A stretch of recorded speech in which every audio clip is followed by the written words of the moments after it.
Every praise. Tuesday mornings on Fit FM. It's all about worship and praise. Hey, join me, the Reverend Junior Rutty, on Fit FM 96.7, 8:30 a.m. through 10 a.m. for Praise Up Tuesday, your mid-morning experience. Come with me every Tuesday as we send up the praises to our God on this station, Fit FM 96.7, your life, your music. Y'all got it now. Help us sing every praise. Have you ever desired to experience rebirth in your body, mind, and soul? Then join me, your host, Pastor Chadale Smallwood, aka The Poetic Revolution, on Fit FM 96.7 every Tuesday evening at 6 inside Gospel and Soul for Rebirth, where redemption eventually brings into reality total healing. That is Rebirth on Fit FM 96.7 Gospel and Soul. Your life, your music. Hi, I'm Carl Kaur.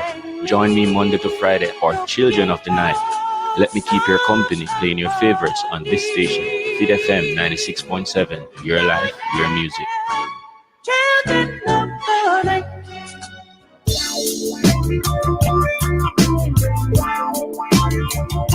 So here I am, the controversial Ed Wallace. I'm on Community Buzz every Monday afternoon from 3 p.m. to 6 p.m. on Fit FM 96.7. Call me. Our number is 876-482-4944. Let us discuss topics affecting your community: education, health, community development, infrastructure, and anything else. Remember, Community Buzz, Mondays 3 to 6 on Fit FM 96.7. Your life, your music. Under the pressures of your life and it tough. Now stay down, mama, time to get up.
Welcome to another Monday afternoon here at Fit FM. You're tuned in to Community Buzz with, the controversial one, Ed Wallace.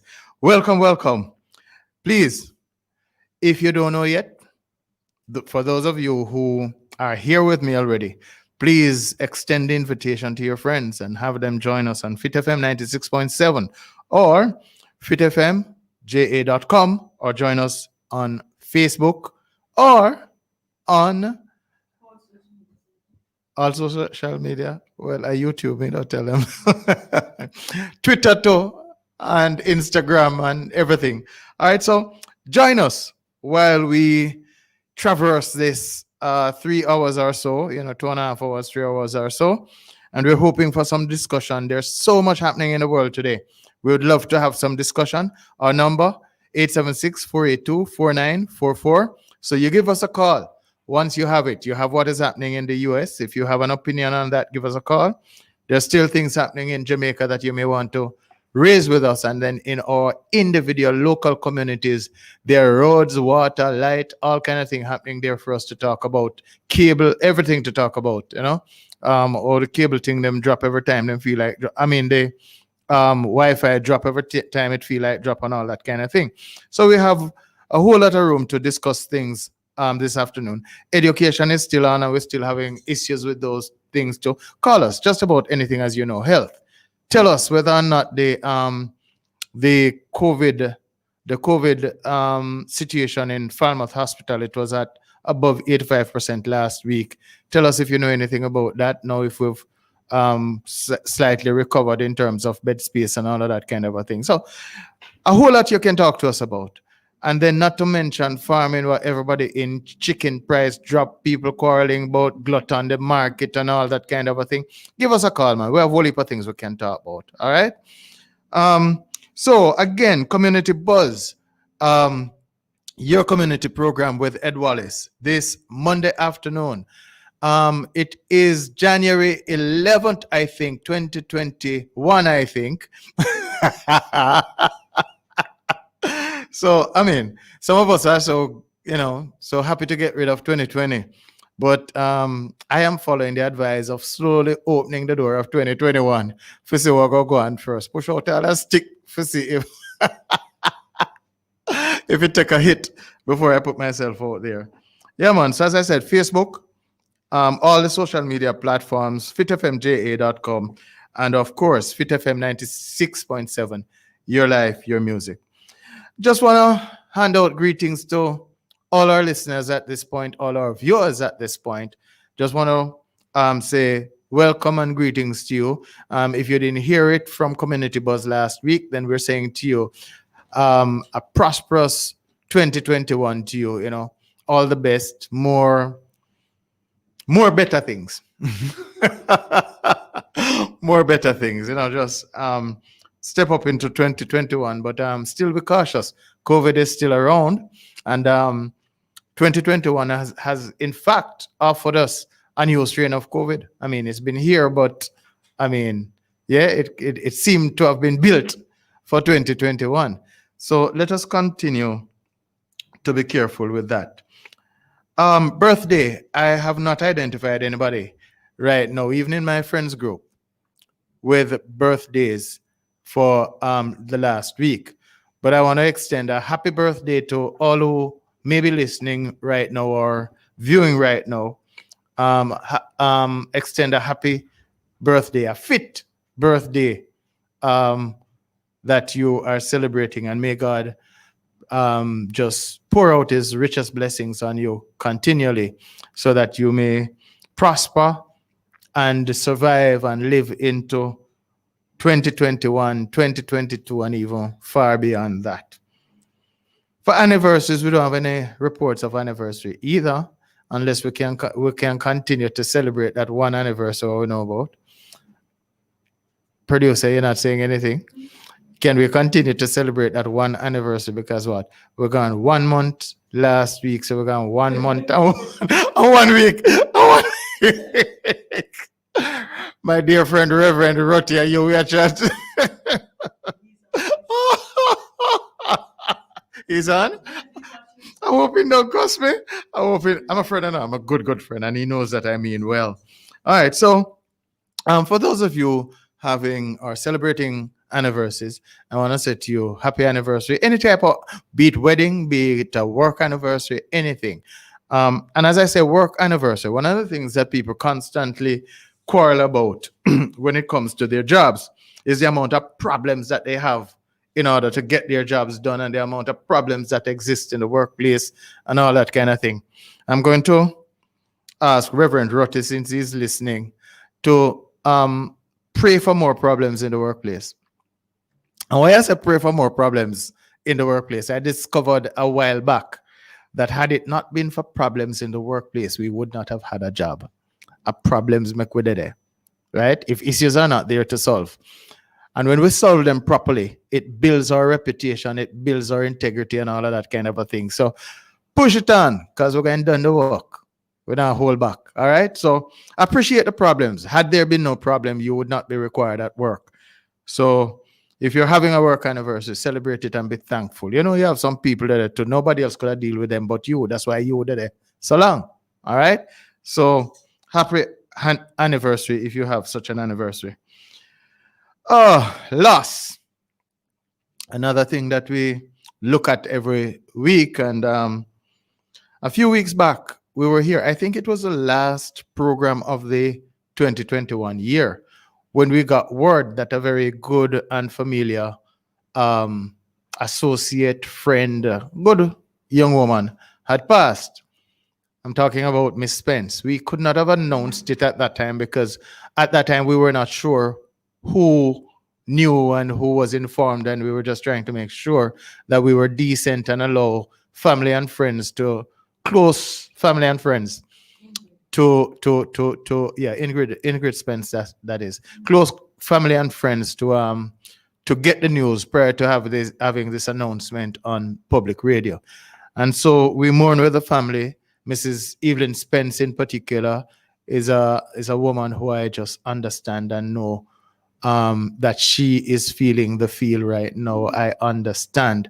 I've watched her grow her two children. That is her son and Ingrid, and Philip and Ingrid, and all through my association with the SDC in my earlier years. I mean, Mrs. Spence was a very, very encouraging woman, and she dealt with discipline and principle and all of that kind of thing. So you can imagine what if she was pouring that into other people's children. You can understand what she would have poured into Ingrid and Philip. And so as it turns out, and it's not a very good thing to bury your children. You always kind of want your children to bury you. And so we mourn with the family, both Philip and Mrs. Evelyn Dyer Spence, for this loss. As I said to you, Ingrid was a very decent and she was friend of the owners of this station. She had a foundation that she was running, which means that she was doing good Samaritan work and all of that kind of thing. So we definitely mourn this loss with the family. We're sorry for your loss, and we're praying that God would be gracious enough to send the Holy Comforter to your family and to lift you up, to comfort you until such time that you may have recovered enough to stop your tears. All right. The other loss Jamaica suffered was that of Gordon Butch Stewart, the Sandals mogul. And that loss is, I don't know Mr. Stewart's age at this point in time. I didn't really check it out. 78. A good score too. Yeah, that's 8 in addition to the 3 score years and 10. Good score.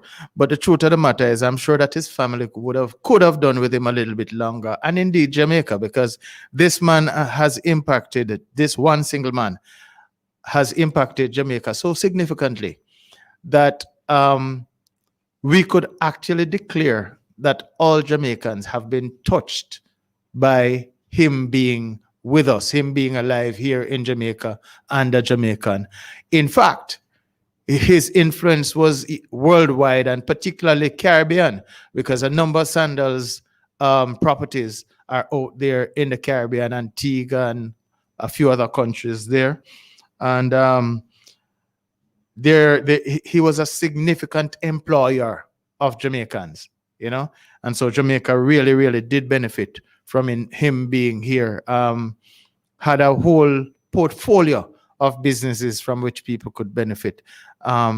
Sufficing to say that he seemed to have left with us a kind of a, what should I say, succession that looks like it can be depended on. And I'm talking about his son and other people taking over the businesses and moving with it. But we're certainly sorry for the loss of Mr. Stewart. We all know that this is the road for all of us. Some of us go younger, some of us go older. But I do wish that God will send a comforter to comfort his family and those most affected and intimately affected by his loss. So, and Fit FM 96.7 actually salutes Mr. Stewart, because if I'm not mistaken, there are people here at Fit FM who were also associated with Mr. Stewart and benefited from association with his properties, learning in the tourism trade and all that kind of thing. So it's a great loss to Jamaica, a significant loss. Kind of remind me of when we lost Mr. Samir Yunus. And, these people are icons in business. Samir Yunus would have been icon in tourism, Butch would have been. So, as I said, we're sorry for the loss to the family. And we just hope that God comes to you with comfort. Minutes of the meeting. Is there minutes of the meeting? I keep saying minutes of the meeting like I mean me keep. That's true. Reverend Roti is listening to me. Is listening to me. So I never know. That's why me never know. That's what. Me never know.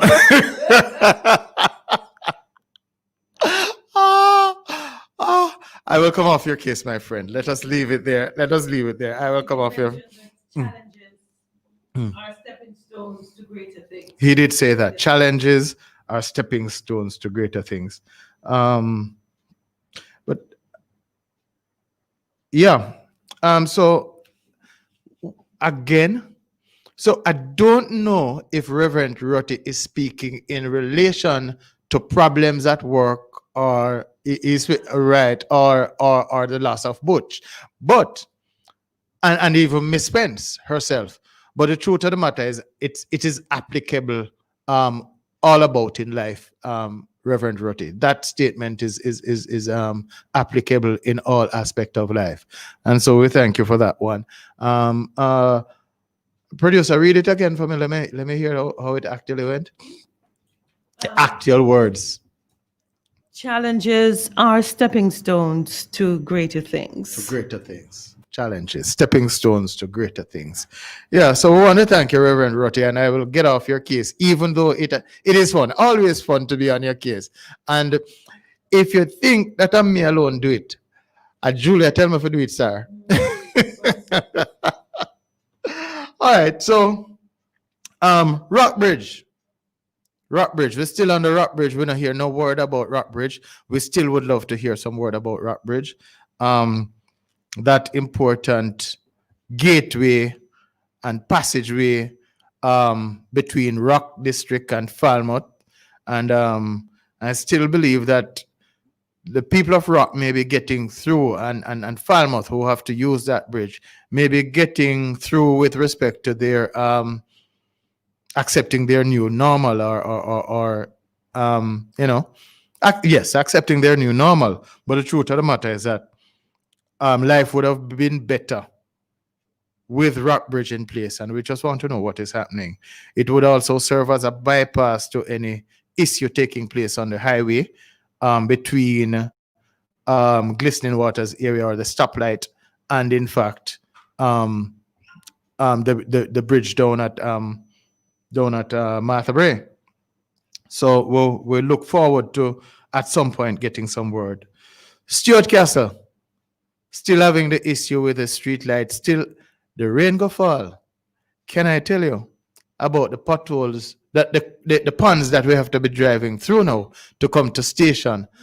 And there are lots of people who live beyond the station property, and so their vehicles have to be taking that road too. Ralston has to come through that road, So, and there's a piece of the road that is so torn off that you have to go up almost a mountainside to go on a piece of asphalt before you re-enter mainstream traffic on the Stuart Castle main road. So it's just messy. I wish at times that we had the facility to put up the pictures of some of these things and show you what is going on. But we need some remedies. And We're not even asking if it could be done all at once, it would be fantastic. But we're not even asking for it to be done all at once. Give it a street light. Show us that you care. Authorities, please. And that also goes for refuge. All right. And know that refuge has the same road problems, the same street light problems. Yeah. And it shouldn't be that we wait until something drastic happens before we're running to put things in place. All right. If we can, let us try and do it. No, authorities, please. Marthabury, the main vein running through the district, out at the crossroad at Miss Gay. By the way, Roma Thomas, Miss Gay, good afternoon. Greetings to you, ma'am. Yeah, that thoroughfare there that was being fixed. The person I have attached to this one is Consular Service. And Consular Service, the roads are kind of just, you know what is happening there, because I'm sure that you've passed through it. Again, just show us that there's some care there by removing the debris that was left from the excavation work to fix those potholes that are still not fixed. All right. And then we can move on to the fixing of the pothole, as you say, as soon as you get that big buy on the asphalt or whatever material you're looking for. So that road, that main vein in Marthabury running that would take you to the Rafters Village or back down to William Nib High School, then we need some attention there. There's been a whole lot of things going on in the news from various angles. Yeah. You're saying yes? You want to tell me something, yes, producer? I'm not sure if you heard about this particular news item, but Reverend Roger just shared it again on our Facebook, YouTube channel. This happened. A Trelawney woman who on Saturday night reportedly went to pick up her 5-year-old son in this community of Grange Pen in St. James is suspected to have drowned in a trench filled with flood water from the heavy rains that pelted sections of Western Jamaica over the weekend. Say that again. The woman has been identified as Catherine Powell, who lived in Sherwood Content, Trelawney. So that's, say that again. Yes, my dear. What? Trelawney woman on Saturday night went to pick up her 5-year-old son in the Grange Pen community of St. James. Is suspected to have drowned in a trench filled with flood water from the heavy rains that pelted sections of Western Jamaica over the weekend. And she is originally from Sherwood Content. Oh, Lord. Catherine Powell. Our condolences to so sorry for that Catherine's family. Condolences to the family. Condolences to the family. Oh, Lordy. Oh, Lordy. I don't even know what to say. You see, here, in this case, when safety professionals like myself speak to the idea of safety, it sounds almost ridiculous sometimes to some people. But when you're crossing, when the rain floods the thoroughfare, one of the best things you can do is to consider yourself blind, walk with a stick, and poke ahead of you. Because I'm suspecting, that in this situation, she may have just walked into that sinkhole, not knowing that it was ahead of her. And the authorities, if there's anything you can do, we can do in terms of covering some of these trenches in area where people walk or close. So you don't just cover in front of the gate, but you expand beyond the gateway, just to make sure, and you cover so that, oh Lord have mercy. This is so unfortunate. Yes. It is. And according to Sky Juice vendor Ranville Jacobs, Powell, as was her custom, left their 5-year-old son in his care while he was on the job in Falmouth on Saturday. So can you imagine? Oh, whoa. So we'll have to now. So let's get this again. So she left one son with the Sky Juice vendor in Falmouth. That's the son. To to go collect another one. What is No, happening? because that's what this That is this what suggesting. that right is suggesting there's another child, but it's one child. It's one child. Or is the It's Sky some- Juice vendor saying The that she Sky News vendor, she usually leave the son Oh, with him. oh, okay, You know? okay. Oh boy. She leaves the child with me during the days and come back for him in the evenings. Mhm. Yesterday, Saturday evening, the rain was falling and I couldn't see her come back. So I took the child with me to my home in Lilliput, Mhm. Jacob said. And this is reported from the Jamaica Observer. Oh Lord, yesterday have morning. mercy. So sorry for that loss. Yes. So sad, but sadder yet. Thank you, reporter Rutty. Thank you, Dr. Reverend Rutty JP, journalist. What else? We can give him another title, no? Okay, all the above. We chuckle, but believe you me, this is a messy little loss. Messy little loss. But even more, or equally sad, is that we've just had news of a 4-year-old Chloe.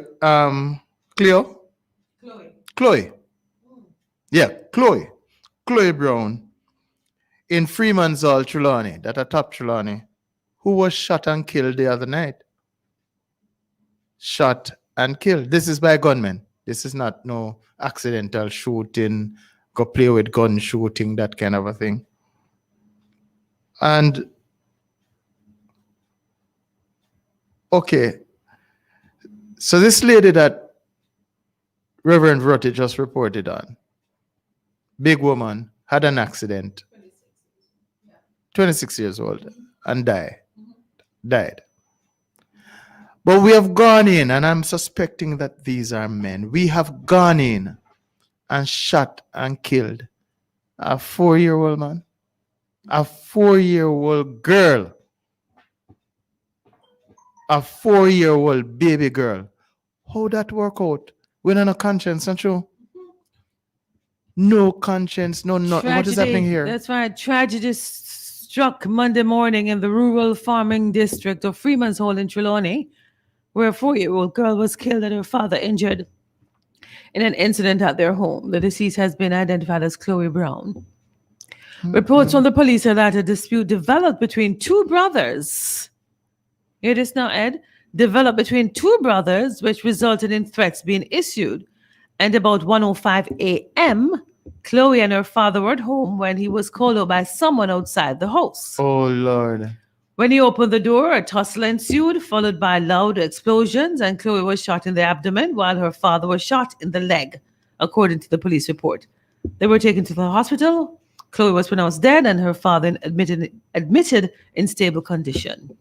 Well, this should not have happened in any way, but thankfully, the situation took place in such a way that it would be easy to identify a suspect. It would be easy to identify a suspect. So when you all do that now and the people of Jamaica call out for hanging, when you all do that now and the police chase you, corner you, and you fire and the police killed, and then we have to have Indicom, and then we have to have Jamaicans for justice, and what are we doing? What are we doing? We can't solve problem in any other way. When we came on for the first program this year, I was saying we need to speak to each other differently, because a good 90% of these shooting deaths are caused by, I call them death by disrespect. Ways in which we communicate with each other and we get out of hand, we get heated, and we decide that the solution is death to the other person. We can't do better than that.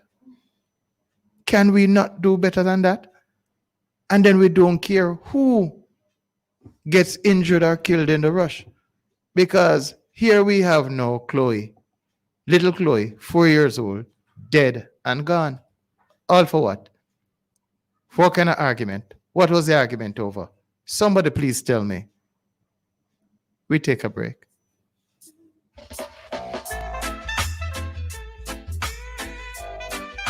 My Father, my God, yeah. You've been my Father for as long as I can remember. A father till the end. You've been my friend, a friend for all eternity. The closest friend to me, yes. And when the road of life seemed rough and rocky, you were there for me. You keep me strong with your blessings and true with your mercy. You'll always be my Father, my friend, my God, my guide. Forever you will be, and I will walk by your side. My Father, my friend, my God, my guide. My love for you I'll never hide. No. You are my God, the only one I ever had. You proved your love for me, yes. You are my guide, your footsteps I will walk with pride. My praises I'll give to thee. You're my Father, my friend, my God, my guide. Forever you will be, and I will sing by your side. My Father, my friend, my God, my guide.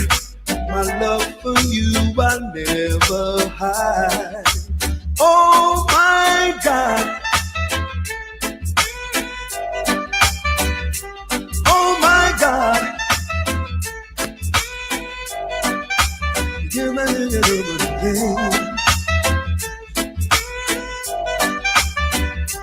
Oh my God.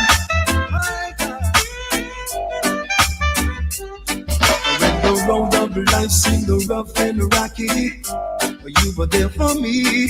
You keep me strong with your blessings and true with your mercy.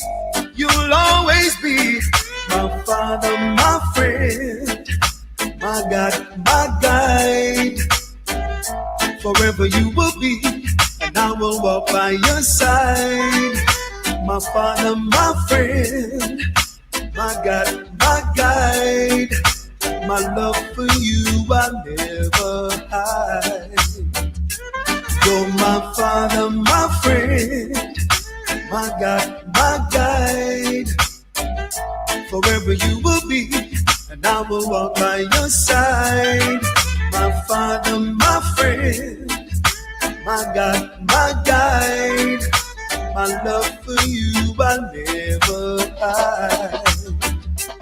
You're my Father, my friend, my God, my guide. Forever you will be, and I will sing by your side. You're my Father, my friend, my God, my guide. My love for you I'll never hide. Welcome back to Community Buzz here on Fit FM 96.7, Your Life, Your Music. This is Ed Wallace, your host. Reverend Roti, if you're still with us, I'd love for you to stand by to either give us a call or have us call you. All right, you know the number, 876-482-4944, 876-482-4944.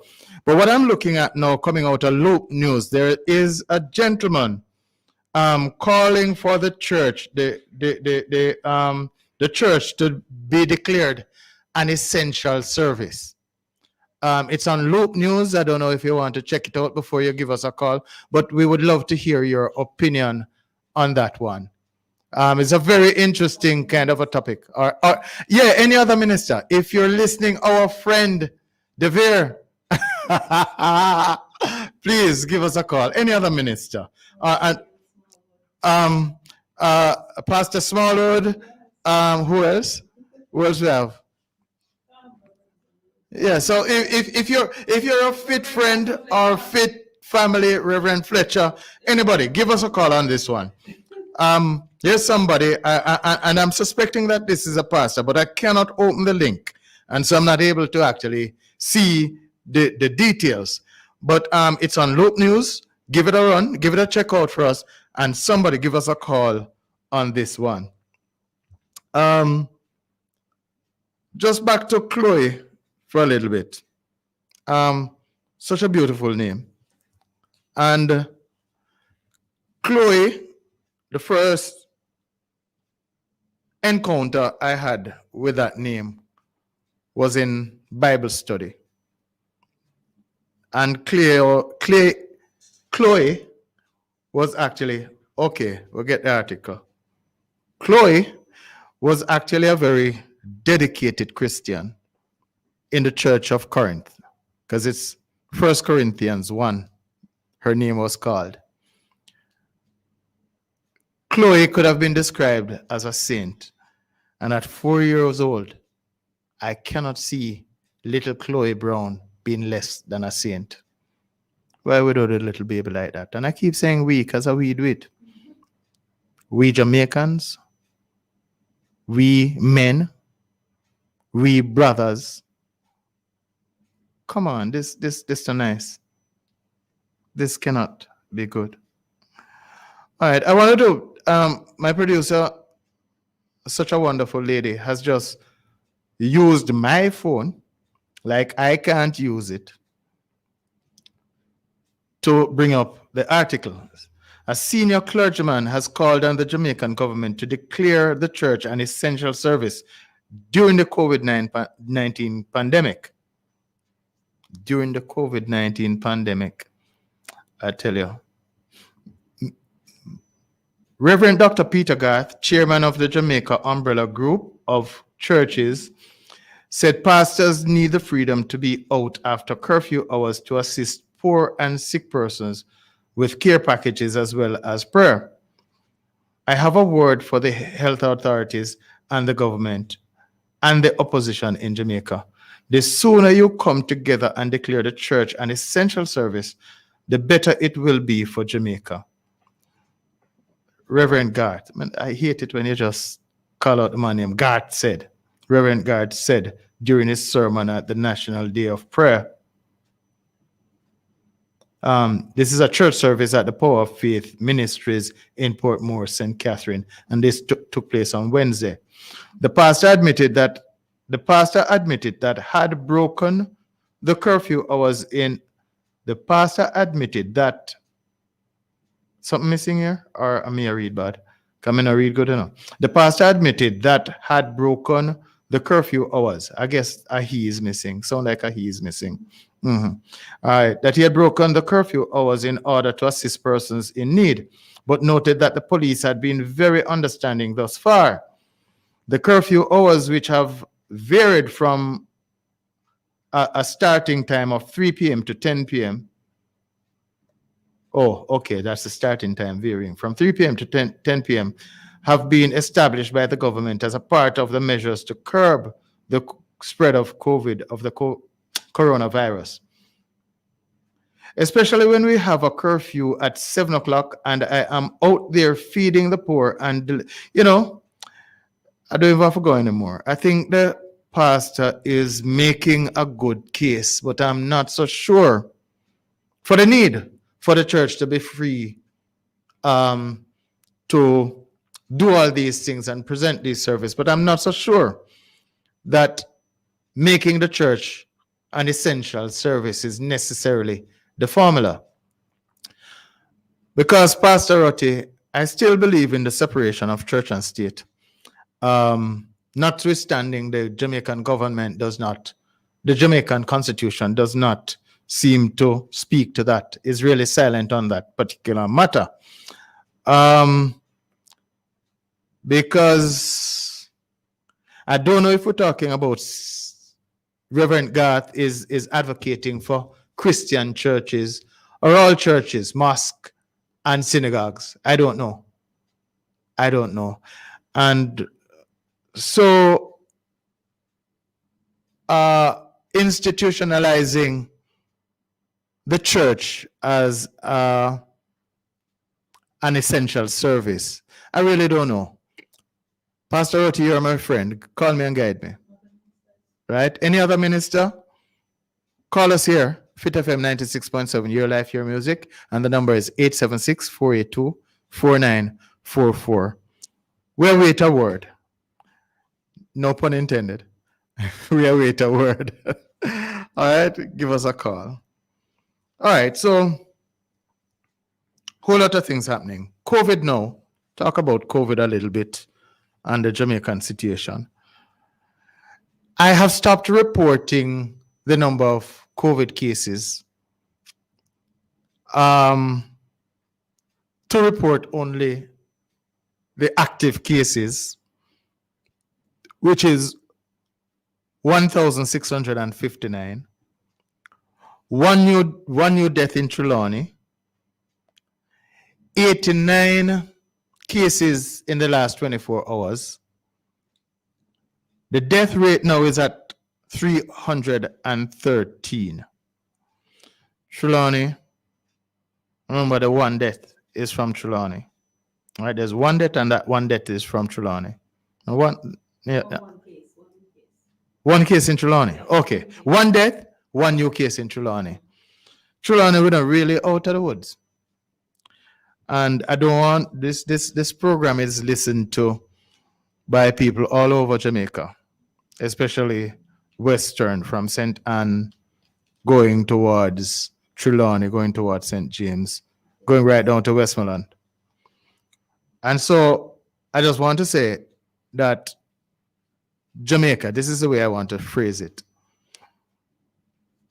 We are not out of the woods yet with COVID. In addition to everything else, we're looking at a situation where the big countries are lapping up the COVID vaccine.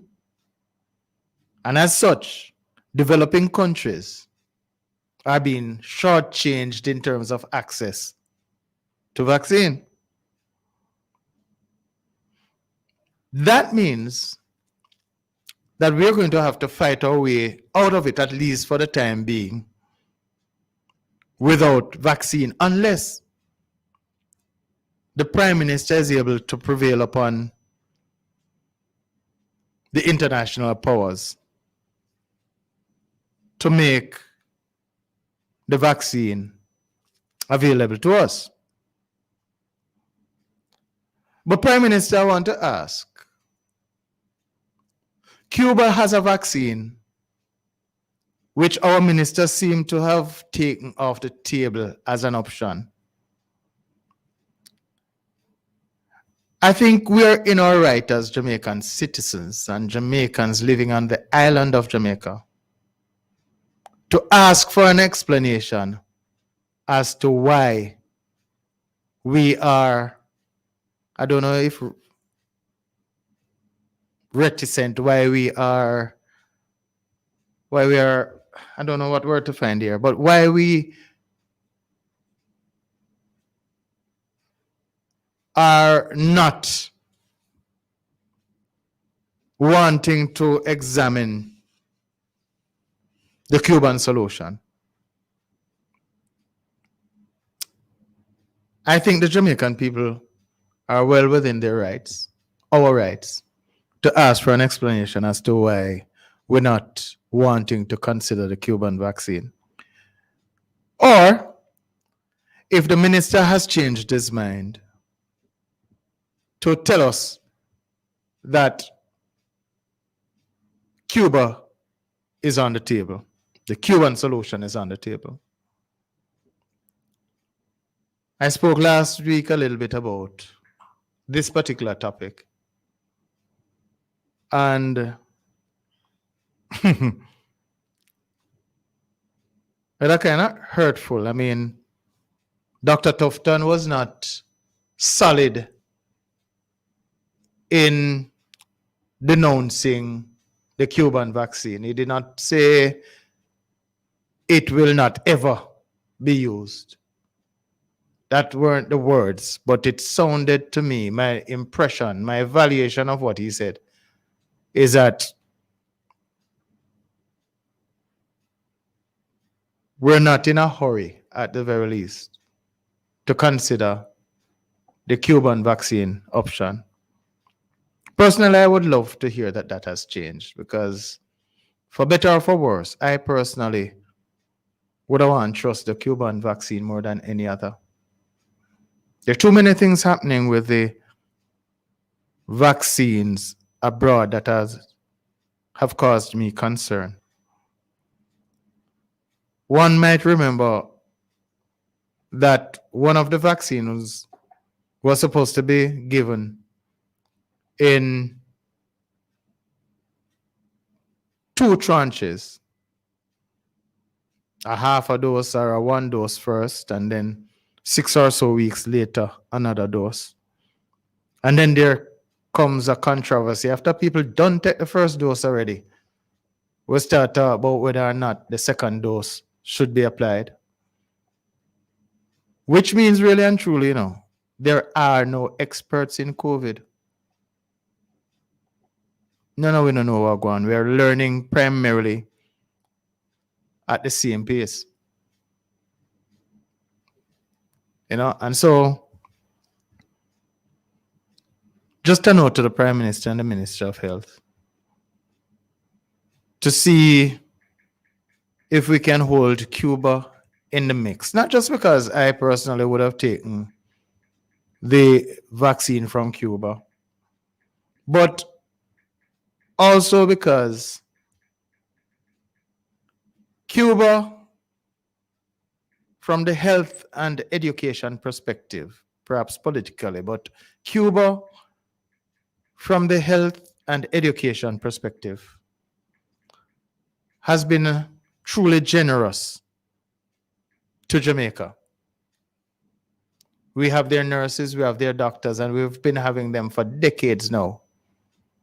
And we've always been able to trust their work and get good service out of them. Why not the vaccine? Why not the vaccine? And I'm just asking a question. The countries are different in terms of their political approach to governance. And we have gotten into edgy situations before, but the truth of the matter is, Cuba, if we were to measure the helpfulness of Cuba towards Jamaica, has been far greater than any hurt that Cuba would have done or attempted. Yeah? And so, in terms of medicine and in terms of education, I'm willing here to roll the dice with Cuba. And I'm asking the government, and I know other people are saying the same thing, asking the government not to take the Cuban vaccine off the table. In other news concerning COVID, there's a doctor who has become controversial with what he's thinking should be the Jamaican approach to COVID. And he seemed to want to free up the place, so to speak, because COVID is not that bad in Jamaica, 1. 2, he seemed to have confirmed to himself that Jamaica, being a warm country, is less susceptible to COVID-19 virus. And he has called out some locations across the world, some countries across the world, with low COVID transmission rate and low counts on COVID per population. His thinking is that we don't have to have all the, the barriers to business as some COVID protocols seem to have become to some people. And so He's suggesting that we open back business. That is his suggestion.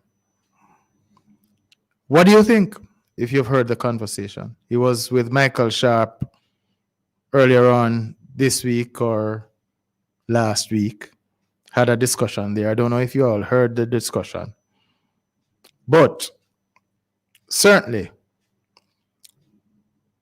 some parents are agreeing with him. They want the kids back in school because he even made a point of education. And not that a discussion has been had between himself and the parents, but rather that the parents have been calling for the reopening of schools. And now his deduction from his studies seemed to have found coincidence with that idea of the parents. Certainly some principals are asking for face-to-face again, too. And very late breaking news. The Minister of Local Government, Mr. Desmond McKenzie, is now calling for the opening of schools within his constituency. He's calling on the Ministry of Health. He didn't call the Prime Minister in this one. He was calling on the Minister of Health. And certainly, the full article must have included the Ministry of Education. And so we're yet to see how that one work out. Having said that too, we'd love to have a little bit more information, a little bit more hearing out of the results of the experiments in terms of the 17 schools that were reopened. I know we went to about 149 for January to open for full face-to-face. I don't know, though, that the experiment with respect to the 17 schools, well, I didn't see it. With respect to the 17 schools, was made available to all Jamaica. Yeah? But certainly, we have much to consider with respect to COVID and how we operate from here on in. Nobody can claim no full knowledge. Nobody, not this doctor, not Dr. Tufton, not the Prime Minister, who is not a doctor really, not Dr. Fauci in the United States. Yeah? Because he too has been contradicted by other experts within the United States and experts who would have been considered, not Trump experts, I'm call it out, but decent experts in the field. And so I say again to Jamaica, to Trelawney, to our districts near and far, that the one thing that seemed to work is indeed hygiene and social distancing.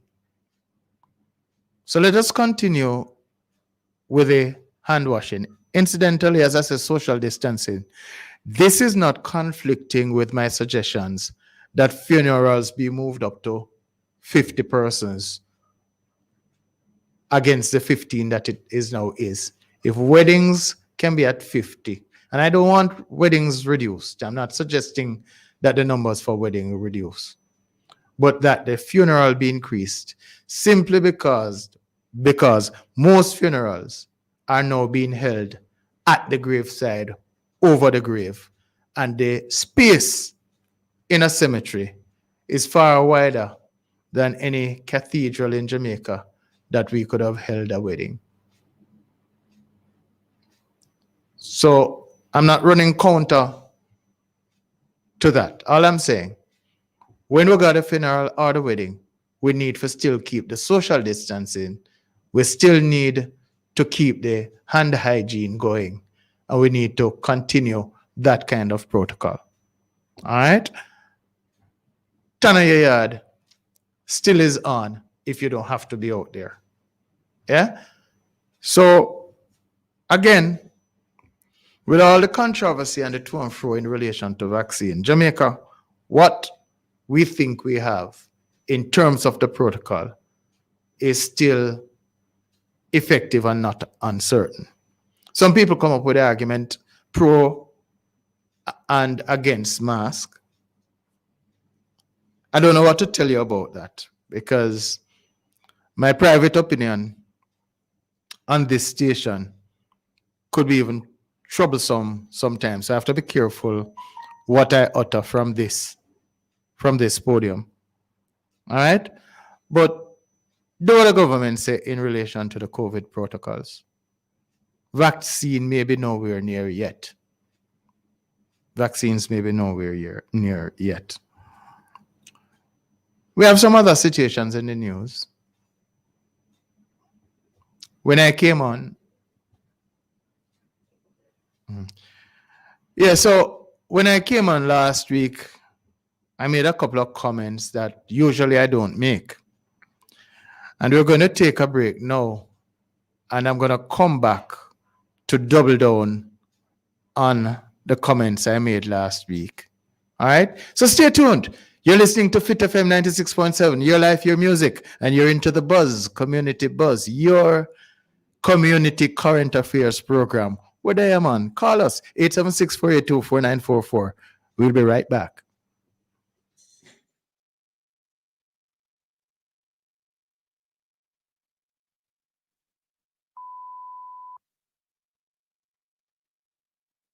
Never see the hype and get confused.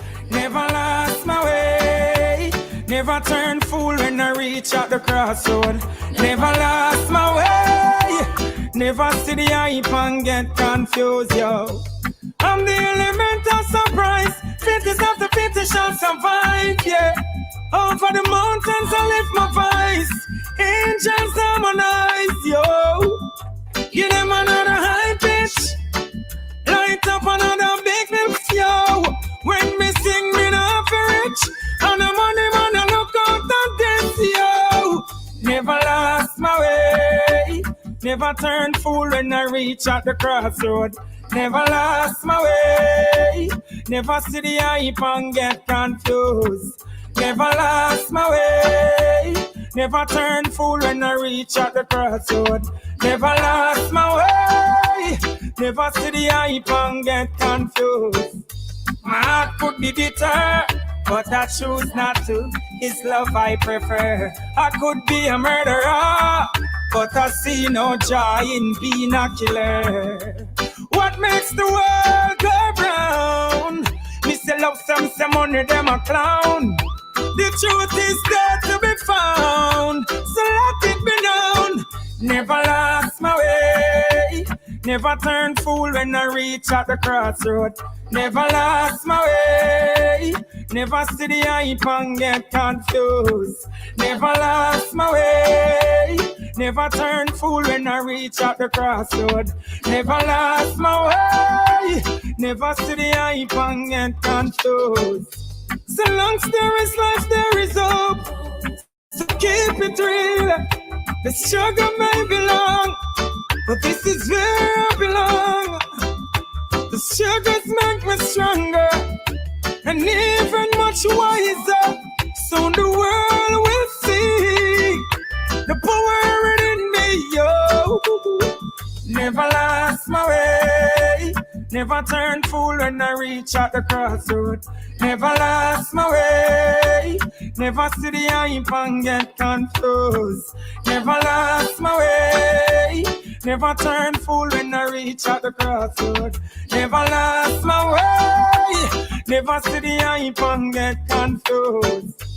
I'm the element of surprise. Fittest of the fittest shall survive, yeah. Over the mountains I lift my voice. Angels harmonize, yo.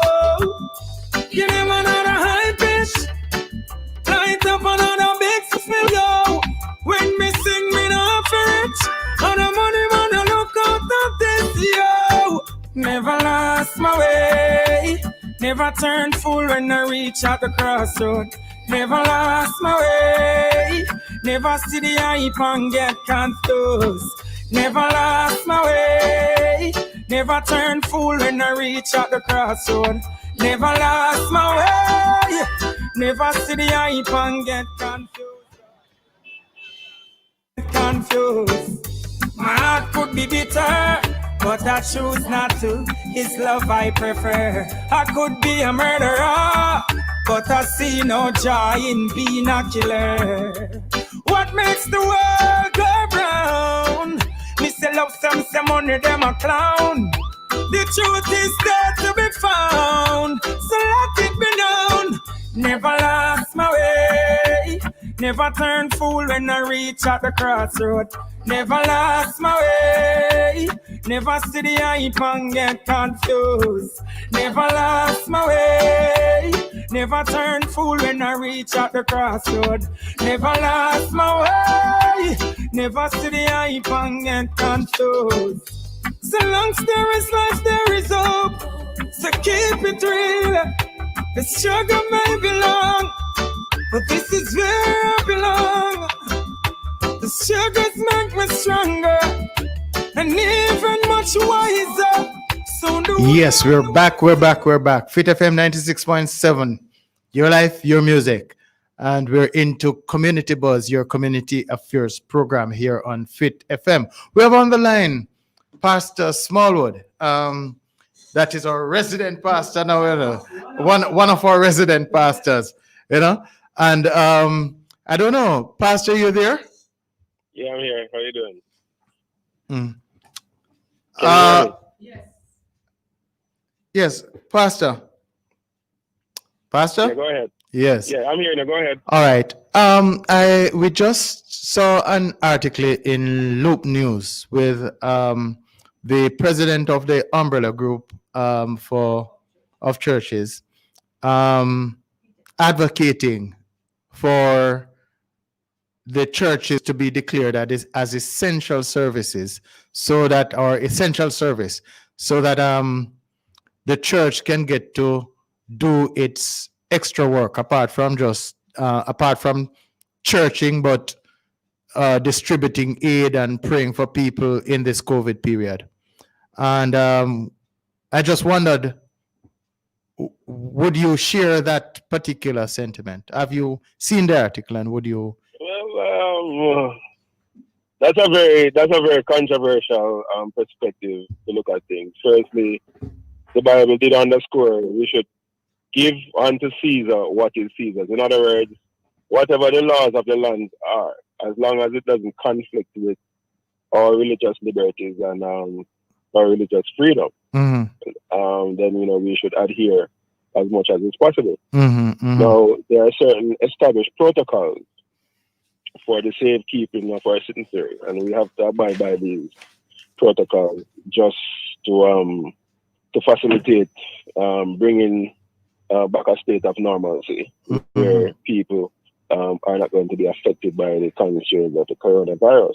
So where that pastor is coming from, I'm not sure what is his motive for in such a thing, because already the church is doing what it is doing in terms of social outreach, in terms of evangelism, with all the tentacles associated with internal evagelism and external, because we first have to minister unto our members, and many of our members have lost jobs. Many of our members are in a state of panic, are in a state of disbelief. Some, having a feeling of woe be gone and mental breakdown and all of that.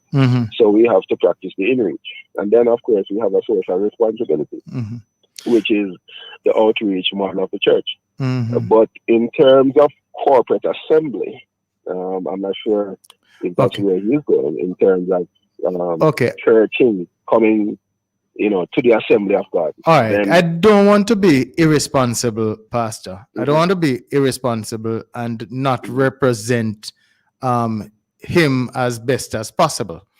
And so, as I read the article, his emphasis was not on church gathering, but really on the outreach, the delivery of food, for example. I mean, that would be a mandate of the church, especially in times like these. And I'm neither agreeing or disagreeing. I'm just trying to clarify to make sure that I've done justice to what the article said he was saying. And so So the 3 o'clock, 7 o'clock curfew hours, when those come about, it gives problem in terms of, I'm suspecting it gives problems in terms of going out there to do what the church, the reach, right, and the connection, right. And so the ask was to deal with those issues. Well, in that regard, I would support his position. The Jamaica Umbrella of Churches, group of churches, is really a group of denominations, and each denomination has its exclusive mandate in terms of its own protocol that is adopted. It's an adaptation from what the standard of the country is. And so our interpretation of it cannot be in conflict with what is the general standard. And so in that regard, our first responsibility is that those that we would assemble to send out as essential outreach personnel, they have to firstly protect themselves and make sure that they are practicing the social distancing protocol and so on. So you don't want to have extended grouping of people in areas where we can contaminate or cause further damage to what we intended to be good. So in that regard, I support him exclusively in what he is coming from. And I want to also say that the church has always been an essential service. It is good now that maybe somebody can verbalize it, just to remind the public that the church has never stopped doing what the church does. The church exclusively exists for two reasons: one, to strengthen the members, and two, to equip them for mission. And so our mission-driven purpose as a church is that we reach humanity wherever they are, whoever they are, whatever their constraints are, whatever their situations are. We have to reach to them. So maybe the government could, or maybe we could plan around the protocol hours so as not to conflict. Because at the same time, you don't want to say, oh, the church has this, the church is getting away with this, so why shouldn't we, or so on. What we want to make sure that as the church, we are above board at all times with what we do. So if we can, structure ourselves to abide and to fit into the protocol timing, then I don't think that we're going to be in conflict in any way, because the church doesn't exist for one day. It's 7 days a week, 24 hours a day for the entire year, every year. What sent up my antenna, though, Pastor, is the Essential Service Declaration, which is a government declaration which pushed me back to an association between church and state. Okay. You see, so that's why my antenna went up, because is this now, I have to ask myself, is this declaration, governmental declaration, will it be for Christian churches? Will it include Muslims, the mosque, the synagogues, that kind of a thing? And so I believe that the question of the snowballing of such steps, the slippery slope, that is what kind of raised my antenna. Could you please speak to that? Well, put it this way: the church is really the moral watchdog of the society.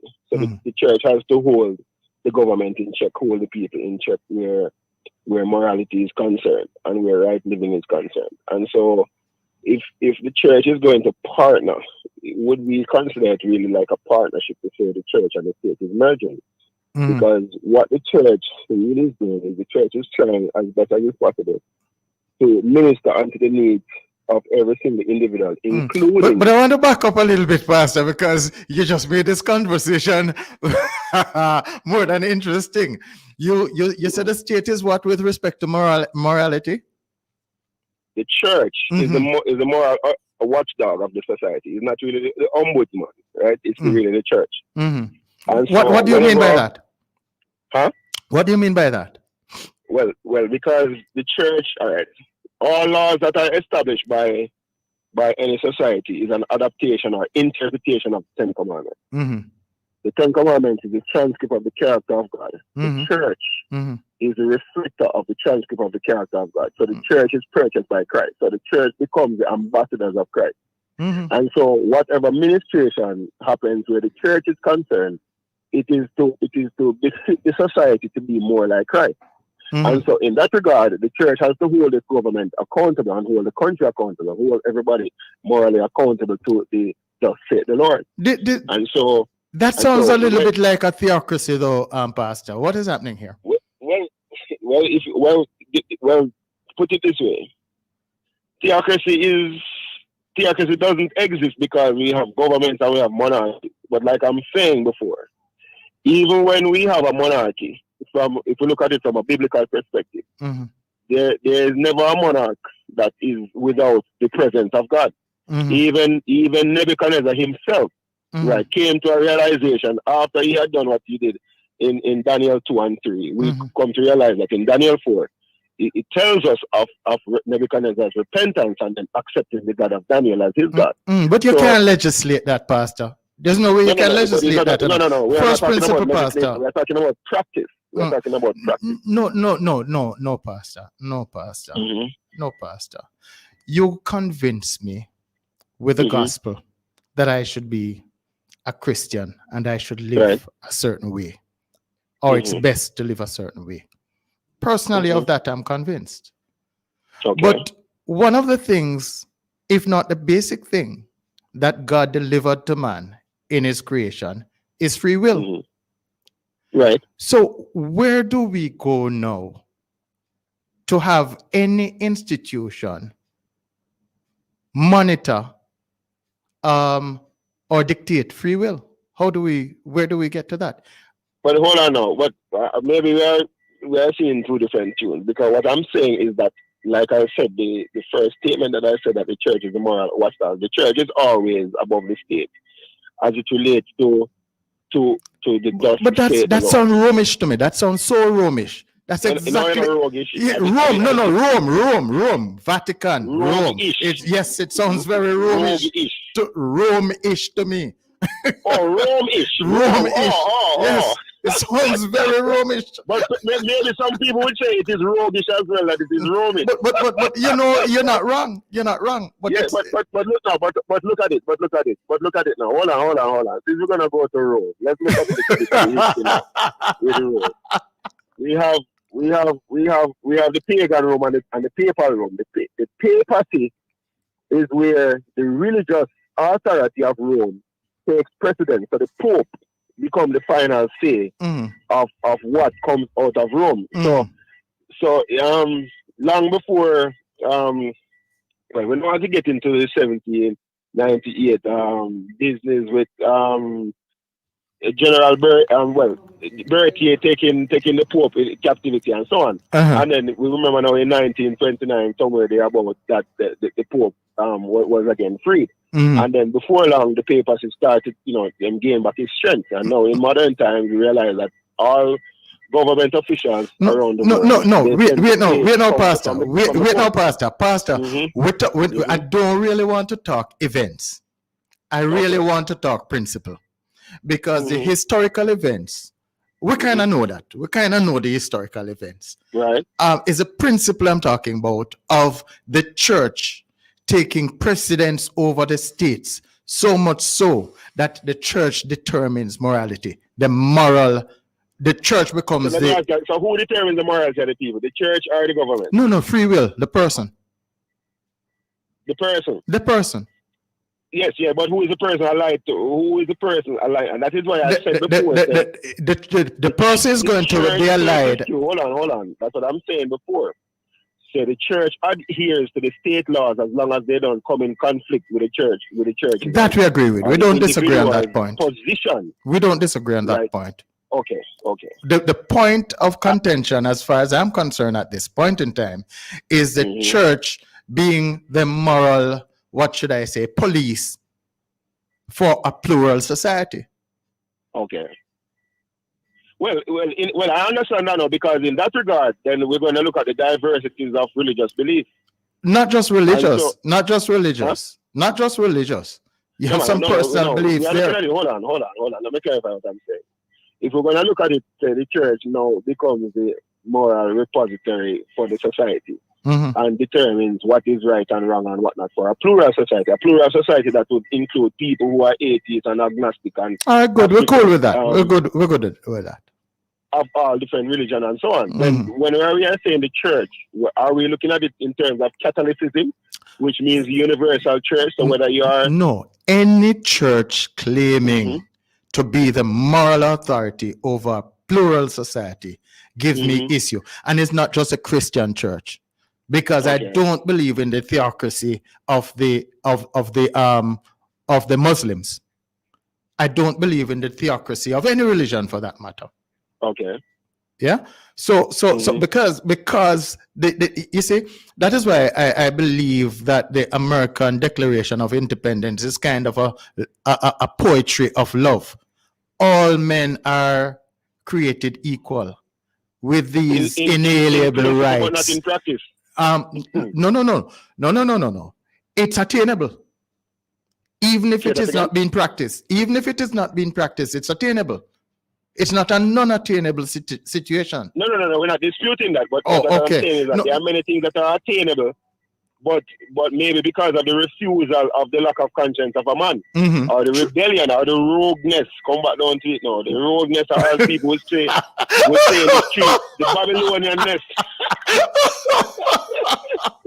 Right, the Babylonianness of the people, right? The rebellion against God. Remember, that Babylon in itself means usurping the power of God.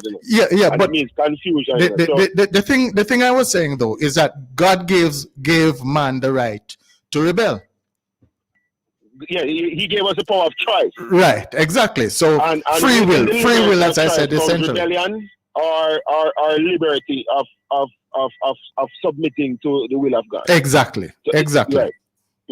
And so inherent in that positioning, the church or any other body should not be able to legislate man's behavior outside of infringing on another man's right. Okay. Well, I guess when I say we know that the church is not the legislative body in the governance structure, right? Right? We have the executive, the legislative, and the judicial. Not yet. That is why not yet. That is why this use of the being declared essential service sent up my antenna, because as I spoke about the slippery slope. I can now understand where it is that you're going, and I will tell you where the world is going as well. Exactly. Go ahead, please. The day is going to come when there will be no church power as opposed to state power. It is going to be a merge of both the church and the state singing the same anthem. And so those who seek to go counter to that, maybe one day we can have a whole study on that, where we can write it down, and we will have a prophetic end time study on some of the last day events that will come up on the world and the implications for Christians or Bible-believing people, as opposed to those who believe in state powers and so on. Right? Maybe we can have a study on that. But this is this is also why God gave man his individual conscience, because you know that there actually are people who are going to stand on their faith, come what may. So whatever legislation a government or a church body or this twin body will bring to bear on these individuals, it just won't change anything for them. So I am not in a rush to end times, even though some people believe that we're in end times. About some things from Revelation 13, but that is a whole other conversation, which is a whole different kind of world, which I'm sure the listeners will be interested in. So all right. However, right now, what I'm saying, and I want the people persons out there in the radio land to understand is this: that before we ever had anything, and tomorrow's topic, Julia, World War III, where are we in this cosmic conflict? Some of these things will come up in it. Because the world is tending towards anarchy. It's tending, what we have seen in America recently is a kind of a type to what will come upon the world. The Bible talks about a time of trouble, such as never seen since there was a nation on the world, in this world. But what the assurance we find is that it doesn't matter what kind of trouble comes upon this world. It doesn't matter what happens on this world or in this world. God will always vindicate his name and he will save his people. So the Bible tells us in Daniel 12, verse 4, that Michael shall stand. All right. How we want to go? Sorry, complete your statement, sir. And then, So yes, it is a good thing for your religious antennas to be, to be ticked off or to be, Activated. to be activated. Active. You know what I call it, right? They have now been verticalized, right? They are now up in the air, right? Indeed. They are horizontalized, so they are now verticalized, right? So now your antennas are up because I see exactly where you are going, and I can understand and I respect the position because neither the church nor the state can operate exclusively in itself in terms of legislating man's agenda man's heart outside our man's heart, right? Outside of God's intention. But what we do know is that man's intention, especially when it is going contrary to the will of God, even in the worst of times, God can prove it to be the best of times. Yeah, right? man, and that's the judgment for God. Romans 8 verse 28 says that not for we know that not something, but all things work together for good to them that love the Lord, to them who are called according to His purpose. To top this off, though, to top this discussion off, is just to come back to where we started, which is if there is nothing possibly sinister in the government, acquiescing to the reverend gentleman's request, is there another way? Is there another way that we could have that done? Because it's required, it's needed, The church needs to be able to go ahead and all, people of faith, let me use that term, needs to be able to carry out their mandate as given by their God. And so there are times such as feeding.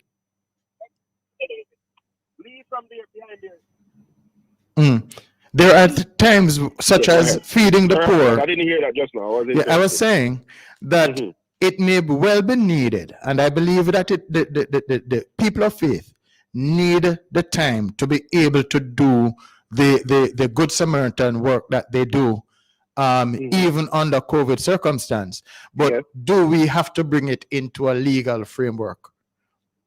Or right. True. I think the moment we could do it in a legal framework, it seems as if the final say goes to the government who determine what we do or don't do. Exactly. And that in itself suggests a semblance of martial law, which.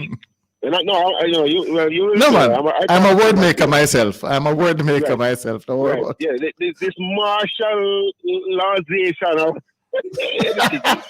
whatever it is. But that is exactly what I will see, and it will spark a revolution because what we do know is that there are certain things that are connected, or put it this way, everything in the society is interconnected. It is indeed. Your loyalty to the government gives you certain benefits. And when you have to stand on principle, then certain benefits are going to be taken from you. Your right to even move about, your right to even purchase, your right to even buy and sell, your right to even acquire. That's a big conversation by itself. Yes. Reverend, I have actually run out of time, Julia is killing me. Because she's telling me now that you have a show tomorrow. We'll be touching surfacely. Because I think World War III may be going on into a month. Because the war never started for 1 year. What I'm seeing is the second revolution of the United States, and it's gonna be a bloody one. That's what I'm seeing. Yes. Thank you ever so much, Reverend, for coming to us at such short notice and to kind of just illuminate this whole issue. And I will always say to the listeners that I am only a student. I stand to be corrected on any subject matter because I'm only a student. I continue so to be myself. All right. Yes. Thank you ever so much again, Reverend Smallwood. Thank you. You're listening to Fit FM 96.7, Your Life, Your Music. We're into the Community Buzz, the Community Affairs program of the world. The cry of the downtrodden man. Brothers and sisters, we got to, yes, rise up, stand tall. Don't you bow and fall. Even men will fight you down, even when you're back against the wall. Rise up, stand tall. Don't you bow and fall. No matter what what they say or do. Think big, don't think small. People working so hard, then get underpaid. And to mount situation that's just first aid. Depression and stress when the bills can't be paid. Still me nah go falter, nah go fade. Got to move ahead in life no matter what it takes. The chains and the barriers, you know we gotta break. My eyes are open, and now that I'm awake, now go make you eat up the cake. Rise up, rise stand tall. Don't you bow and fall. Evil men will fight you down, even when you're back against the wall. Rise up, rise stand tall. Don't you bow and fall. No matter what they say or do, think big, don't think small. Uplift yourself from poverty and shame. No more self-pity, the victory must claim. The ancestors' blood must never go in vain. We have the power of the sun and the rain. As rebel in the street, we never bow and retreat. We know the struggle bitter, we know say it no sweet. We trample corruption under we feet. Climb into the highest peak. Rise up, rise stand tall. Don't you bow and fall. Evil men will fight you down, even when you're back against the wall. Rise up, rise stand tall. Don't you bow and fall. No matter what they say or do, think big, don't think small. Yeah, yaga yo yaga yeah yeah. Boy, boy, boy, boy, boy, boy. Yeah, yeah, yeah, yeah, yeah. Courageous, that's how we must be. Deep inside your heart and soul, my people, you must be free. Wider than the ocean, deeper than the deep blue sea. In you, in I, in everyone, there is a possibility. Rise up, rise stand tall. Don't you bow and fall. Evil men will fight you down, even when you're back against the wall. Rise up, rise stand tall. Don't you bow and fall. No matter what they say or do, think big, don't think small. Rise up, rise stand tall. Don't you bow and fall. Evil men will fight you down, even when you're back against the wall. Rise up, rise stand tall. Don't you bow and fall. No matter what they say or do, think big, don't think small. Rise up, rise stand tall. Don't you bow and fall. Evil men will fight you down, even when you're back against the wall. Rise up, rise up, rise up, rise up. Last discussion has set the place ablaze. You're listening. You're listening to Fit FM 96.7. Your life, your music. Pastor Shadale. Pastor Shadale Smallwood. Right. Join him tomorrow evening. He has his program starting at 6 o'clock. It's called Rebirth. Yeah, man. Yeah. I didn't know, had no idea that this would have, and so guess what? The discussion is being extended now a little bit because we have one of our other colleagues, Dr. Asher, sending in a voice note which we're about to listen. So listen up, listeners. Good and if you're afternoon, Ed, and if to you your feel, listeners. just feel the very minute. On the context of the church being an essential service, the church is an essential spiritual service that no nation can do without. However, and now I am stating as my opinion, so it's not law, it's opinion. So as an opinion from a religious perspective, the church, one, must be careful of the meeting of church and state, as God had directed that church and state should not be one. So in that case, we must be careful as we move forward. and to declare the church an essential service to move at will during COVID 19 would be a dangerous situation because the church is a broad based, wide, multi denominational sect with brethren in it that are wheat and some are tares. We are not all converted. We are not all at the behaving as we should at the foot of the cross. Not all church from leadership don't practice responsible response to the COVID 19 experience that we are now going through.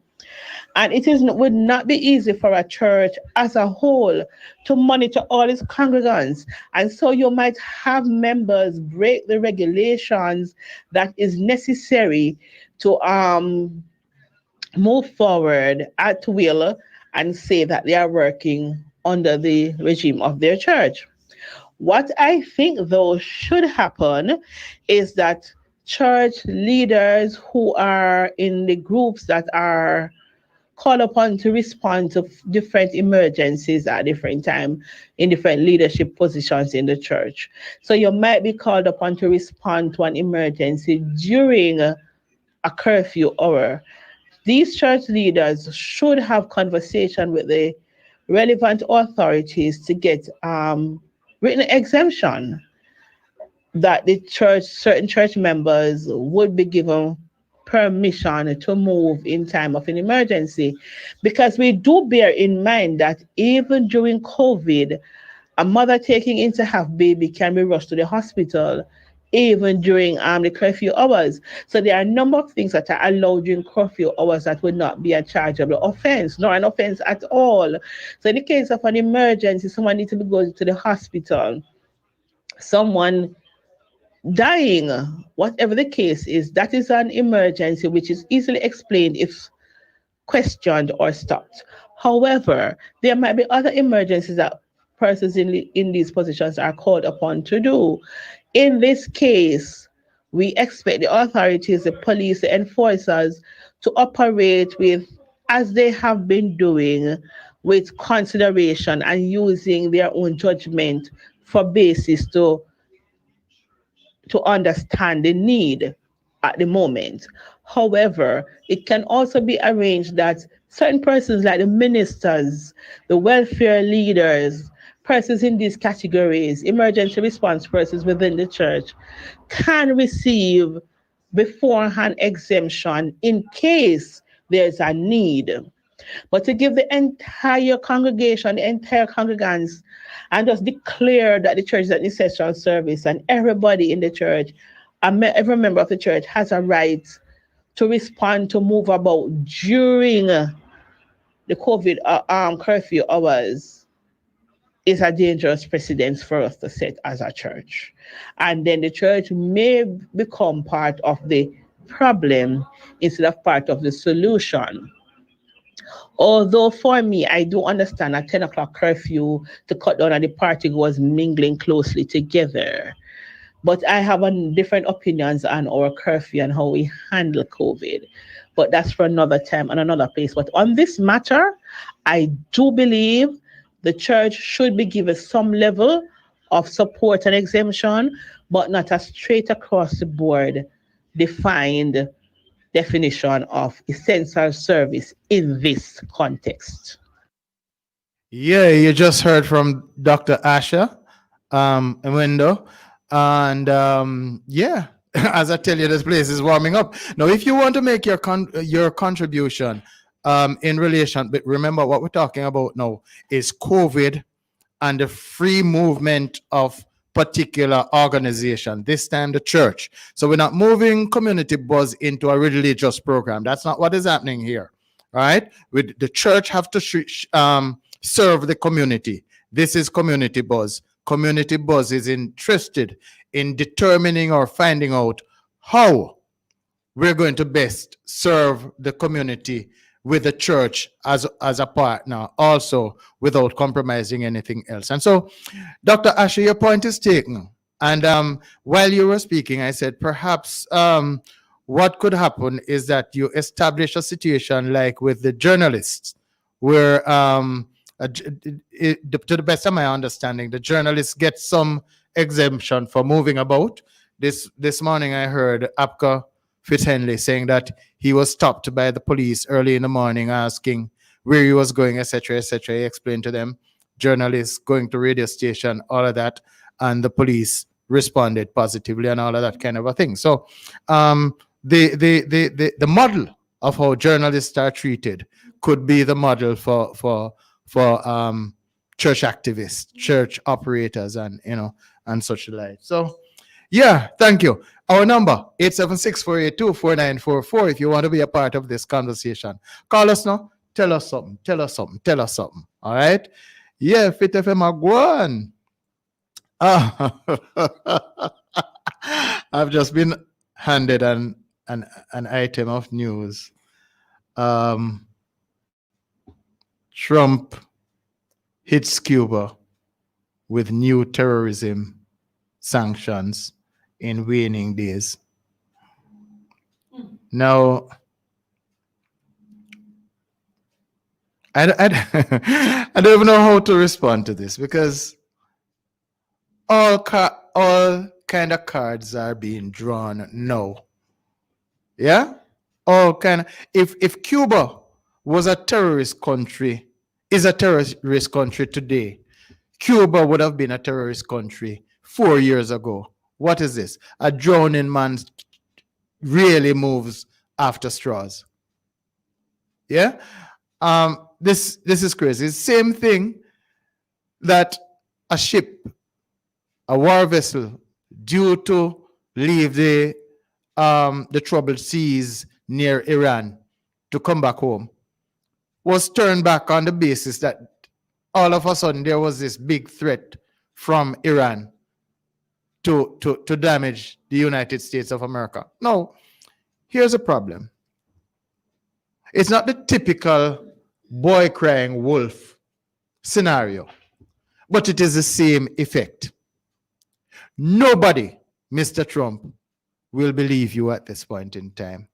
I mean, except your group of followers. But it's hard for you to be taken seriously. It is hard for anything you say no to be credible. It's difficult, not impossible, but difficult. And so the US has been so compromised that if this were true, it could actually happen, because there are not a lot of people believing the messenger. All right? And the messenger has become of supreme importance in the world today when it comes to the issue of war and bloodshed. I don't know. This is crazy. I don't know how America could have found itself in this predicament. All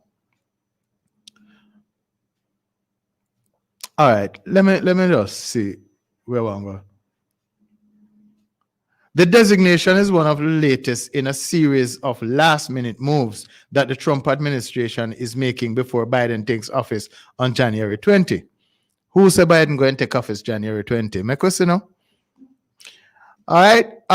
Removing Cuba from the blacklist has been one of former President Barack Obama's main foreign policy achievements, as he sought better relations with the communist island, an effort endorsed by Biden as his vice president. Ties had been essentially frozen after Fidel Castro took power in 1959. Well, we kind of know that story there. You see me mention this? As he has with Iran, Trump has sought to reverse many of Obama's decisions involving Cuba. He has taken a tough line on Havana and rolled back many of the sanctions that the Obama administration had eased or lifted after the restoration of full diplomatic relations in 2015. You see, I tell you, man,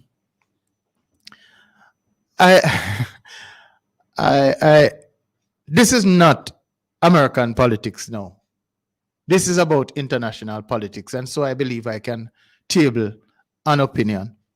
Because as I tell you all listeners, I don't talk any other country's politics simply because, or I refrain from talking as much as possible, from talking other countries' politics, because I don't like when nobody mingling at ours. I really don't like it. All right.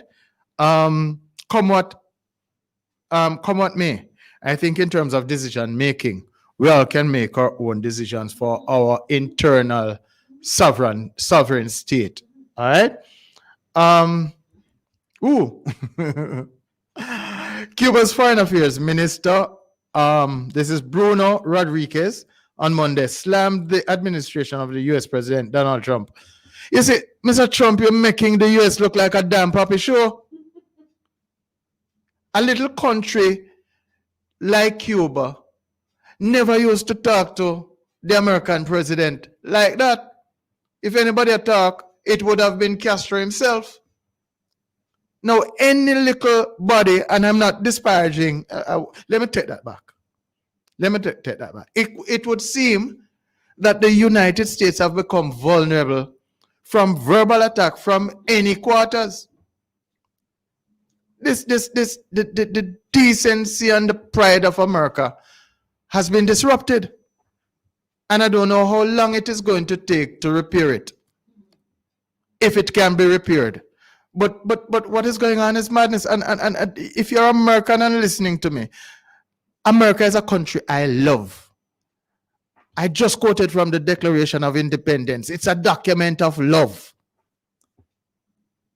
The American experience for the 200 and odd years that it has been going on with democracy is something I admire. From my perspective, our future, the future of our democracy, is wrapped up in the American democracy. So I don't want to say nothing bad about America. I don't want to say a thing bad about America. But come on, you have to admit it. You have gone down the other side of the mountain, at least for the last 4 years. You have gone down the other side of the mountain with your women. You have gone down the other side of the mountain with your black folks, your colored folks. You've gone down the other side of the mountain with so many other minority groupings. And it is time that America wake up and come back, because we, my country, and other countries, NATO countries, are depending on you.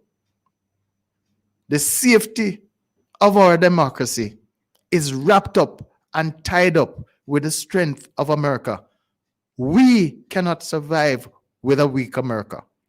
So Americans, I say again, when you vote president tonight, you might think you're voting an American president. You're really voting a president for the democratic world, the world of democracy.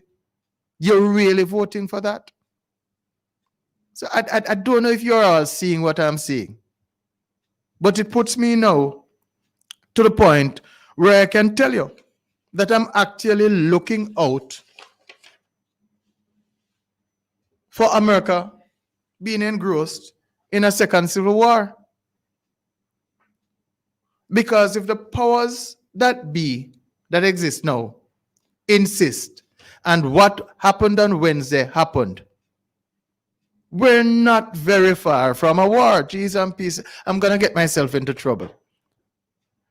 Those military men who were pardoned, who wronged America and wronged the world in some cases, are going to be leaders I am seeing in my mind. My mind's eye, I am seeing, are going to be leaders of this new second revolution. I don't believe that they were pardoned to go their way just like that. I don't believe that there's no additional debt to be paid. And this last stand at the Alamo is troublesome, not just for America, but for the world. That is how I become involved, because outside of America, a world exists. Now, perhaps you could all say, no, go your own way, you're independent entities. But American exceptionalism don't solve no problem for neither America nor nobody else. We have to walk and traverse this world together. If you, America, have COVID, it is likely that Jamaica and other countries are going to have COVID. Why? because we trade, because we have tourists. If America is destroyed by a massive earthquake, it is going to affect Jamaica because supplies that we get from you, we won't be able to get at least for a time. So it concerns us. Down to the very little baby mother in any corner of Granville, St. James, or Granville, Trelawney, in terms of the price of baby's milk. That is why I speak. I don't know where we're going with this. I don't know where we're going with this as a world. I'm very passionate about Jamaica. Very, very passionate about Jamaica. And anything that threatens the survival of Jamaica concerns me. And the state of affairs now in the United States concerns Jamaica as it concerns many other countries, including the democratic European bloc, NATO. It affects India.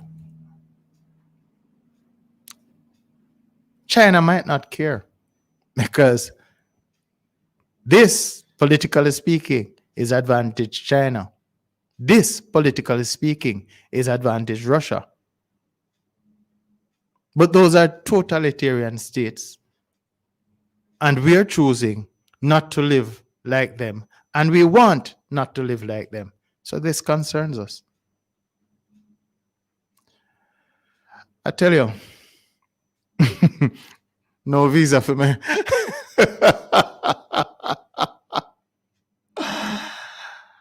This is quite early, but I take another break. Can I? We will come right back to you. You're listening to Fit FM 96.7, your life, your music. You're into Community Buzz, Community Affairs Program.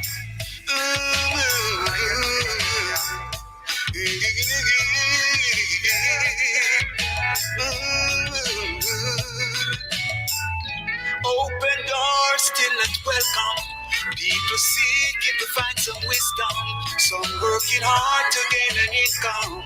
Their children dying anyway. What can we do, my brothers? How we gonna get their pay? See many youths going astray, and I don't know what to do. I've got to say, break down the barriers, break down the fences. Too much people living in the trenches. Break down the barriers, break down the fences. Lift the people from out the trenches. Break down the barriers, break down the fences. Too much people living in the trenches. Break down the barriers, break down the fences. Lift the people from out the trenches. Ooh, yeah.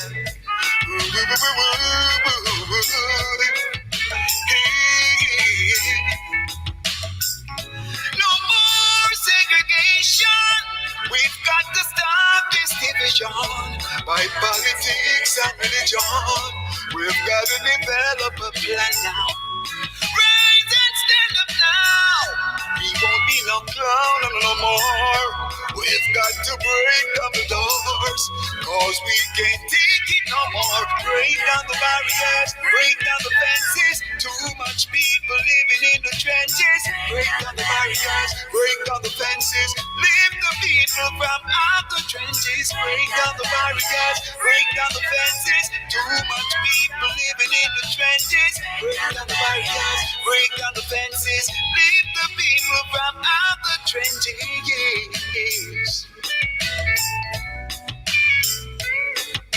Ooh, good.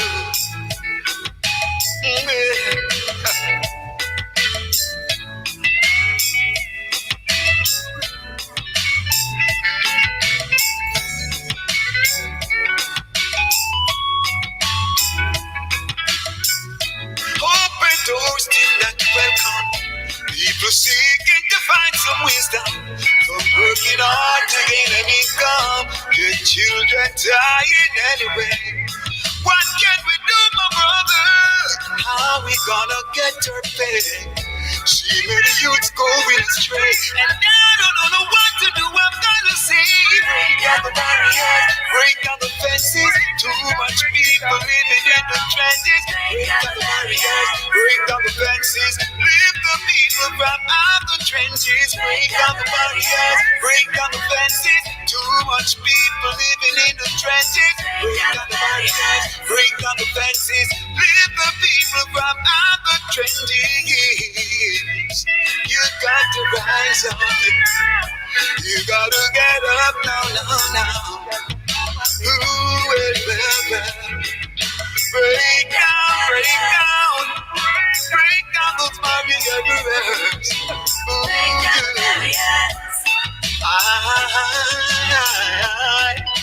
break down the barriers, break down the fences. Too much people living in the trenches. Break down the barriers, break down the fences. Lift the people from out the trenches. Break down the barriers, yeah. Yeah, welcome back to Fit FM Community Buzz. Your life, your music. We're into the stretch, heading home.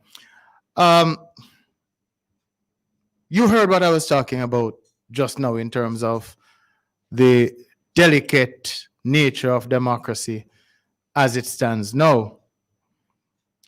And I just want to say to all the communities, all the parishes, all the constituencies across Jamaica, value your vote. Value adult suffrage. Value it. Because it is important that you have a say in the direction of your country. That no one man is going to determine unless we have legitimately bought into his ideas through the ballot. Barbados had an election, and good election. That was a clean sweep for the current government, as I recall. Trinidad recently had an election just before I was here in 2020. And it was an election that was strongly contested and all of that. We ourselves then had an election in which the Labour Party came through with a clean sweep. But there is no election, in my opinion, that has taken place in the Caribbean. I mean, Guyana had an election too, and there was some controversy there. But there's no election that I know in this Western Hemisphere that is of greater value to us as Jamaicans and to the wider Caribbean as a demonstration. None more important than the 2016 general election in Jamaica. There is no election. That is when Jamaicans showed their mettle as well as our commitment to democracy. That was just, remember now, this was an election where the Labour Party won by 1 or 2 seats. I don't even know sure how many seats. But the slimmest of margins in the history of Jamaica. And we had a peaceful transfer of power, and we had a peaceful operation from the level of politics, a peaceful operation of our country from 2016 to 2020. I believe this is a situation that Jamaica can be proud of, but not only be proud of, but guard dearly, protect dearly, because we've been able to do that. And now a country that could have been called a banana republic in that election has turned out to be a demonstration of what some first world country should have been doing now. In spite of our troubles, Jamaicans, in spite of our troubles, in spite of all our troubles, if we protect democracy, if we protect, value democracy in our country, we really can get better if we want to. And there are a couple of times when I've told you about my dream of Jamaica not being spoken of as a country, as a society, or any of those little terms, but rather being spoken of in years to come as the Jamaican civilization. We're far away from that, Jamaica. But it's not that we don't have a starting point. When we killed that little baby, I think last evening, Chloe Brown in Freeman's Hall, that is not doing anything for us. When we killed that grandmother and the daughter or our granddaughters, we weren't doing anything for Jamaica. When we victimize our women under domestic violence, we're not doing anything for Jamaica. When we label our men dogs, we're not doing anything for Jamaica. But we have a foundation on which we can change all that. And the foundation of that is democracy. We can always vote to do better for women. We can always vote to do better for our men. We can always vote to do better for our children. And then respect it. And then respect it. So Jamaica, when you see what is happening in our northern neighbor, pray for America as you would have prayed for Jamaica if there was a pending natural disaster. Pray for Jamaica that we continue to keep a mindset of democracy as a country. Pray for Jamaica that we continue to respect our democratic process. Members say we come from 1970s, 1980. Members say we come from all of that, you know. But if we don't relish what we have right now, if we don't safeguard what we have right now, we can get back to there and worse. Because if it happened to bigger than we, if it happened to better than we, what them believe, it can happen to us if we're not careful. It can happen to us. Our numbers, 876-482-4944. Give us a call here on Community Buzz, your community program. Yeah, here on Fit FM 96.7. Your life, your music. I'm waiting for some of those calls. I'm waiting. Yeah, man. So there's some other issues that we could perhaps look at. And somebody is texting me. I don't want to keep I think you're kind of a mic, because time is money when it comes to radio time, you know. But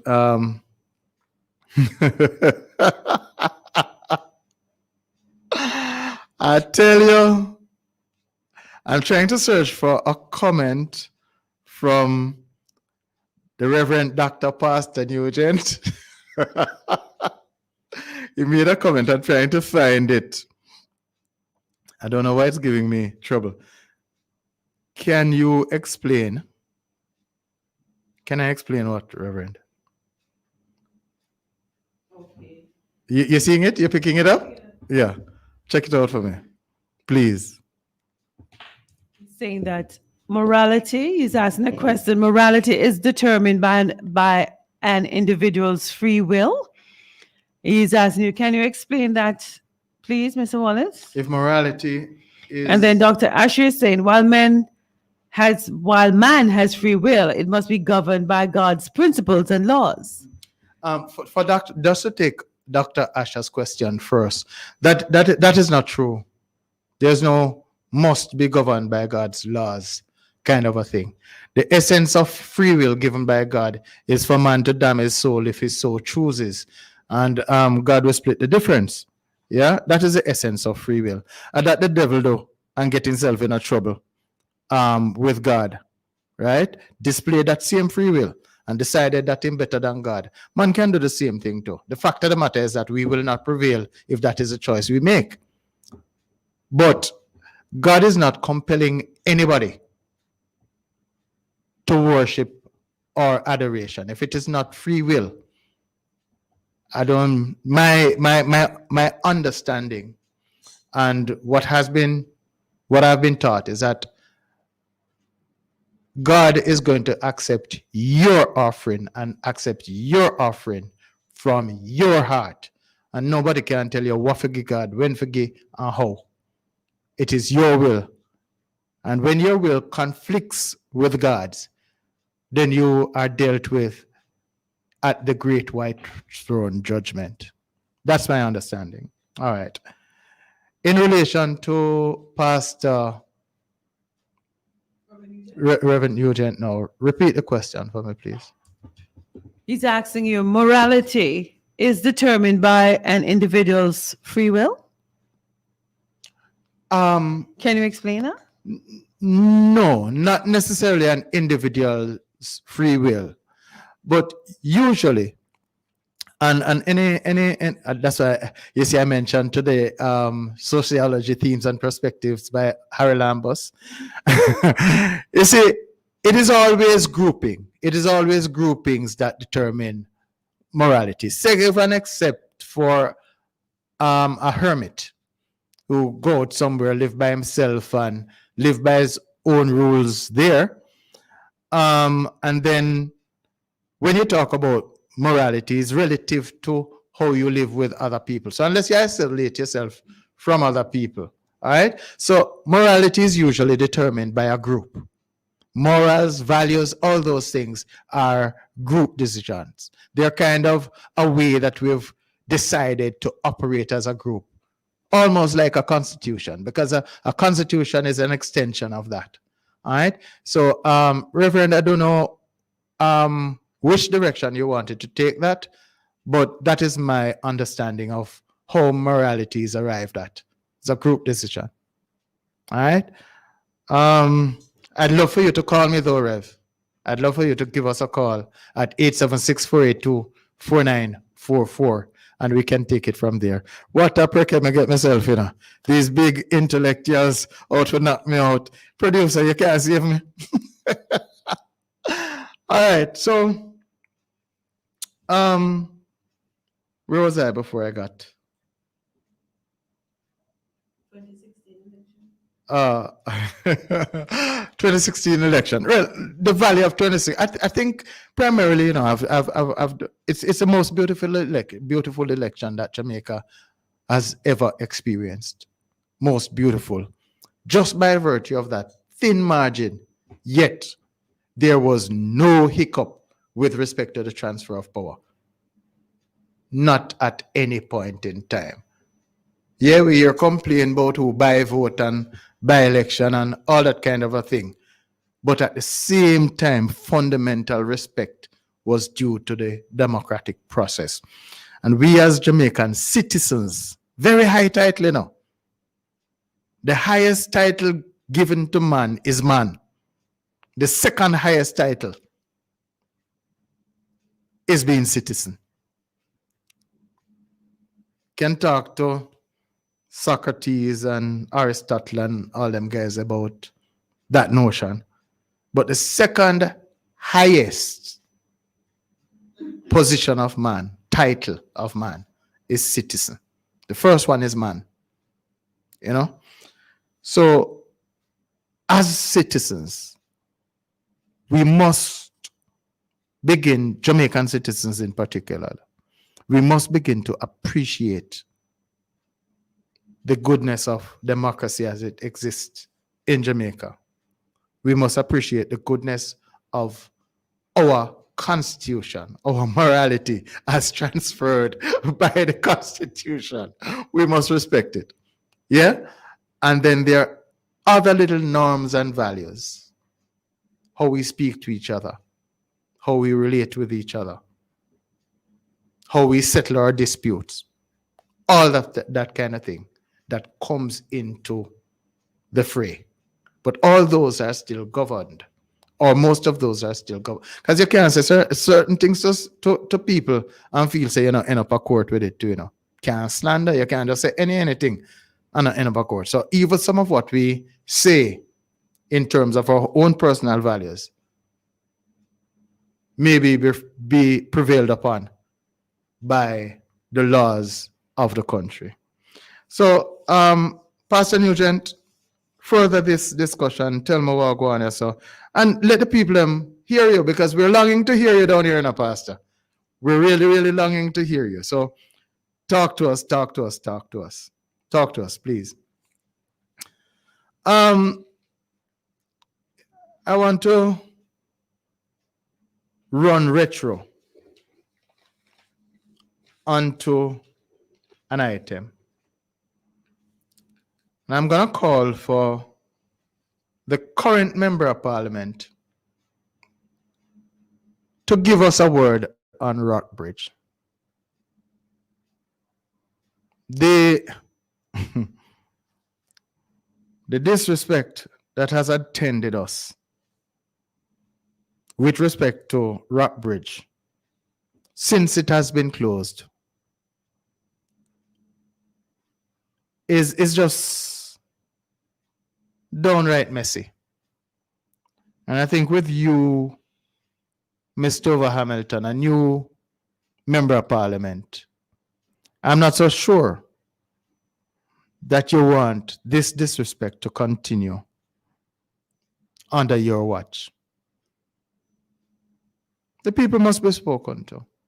As we were talking about democracy, if democracy and the vote is to help us determine which direction we're going and what we want to do, then the voters of Rock District must be respected. The voters of Falmouth must be respected. And every other voter who would have had interest in that passageway. And so if you can, if you will, if my voice is of any value, then I'm begging you to speak on this item, if just to tell us what you know at this point in time. So, Mr. Over Hamilton, please, Member of Parliament, please help us out with the information on Rockbridge. We're hearing so many rumors too and all of that kind of thing. It would be good if some of those rumors, the rumors are good. It would be good if we could dispel some of those. It would be really good if we could dispel some of those. I tell you, so much news, and we don't even know what direction to go in terms of news. I had tucked away some items so that we could look at them. We could look at them later. And I'm actually searching for a couple of them. Okay. Good news not ordinarily make news, but it would seem that the government has moved now to be pushing another Jamaican product, which we can take pride in, which is Jamaica Blue Mountain Coffee. And I said the Prime Minister and the organizers who would have been associated with this project, this Bloomberg meeting of sorts, where Jamaican Blue Mountain coffee was being promoted. And we know Blue Mountain coffee is world famous. Japan used to just take our coffee and almost at any price, almost like black gold.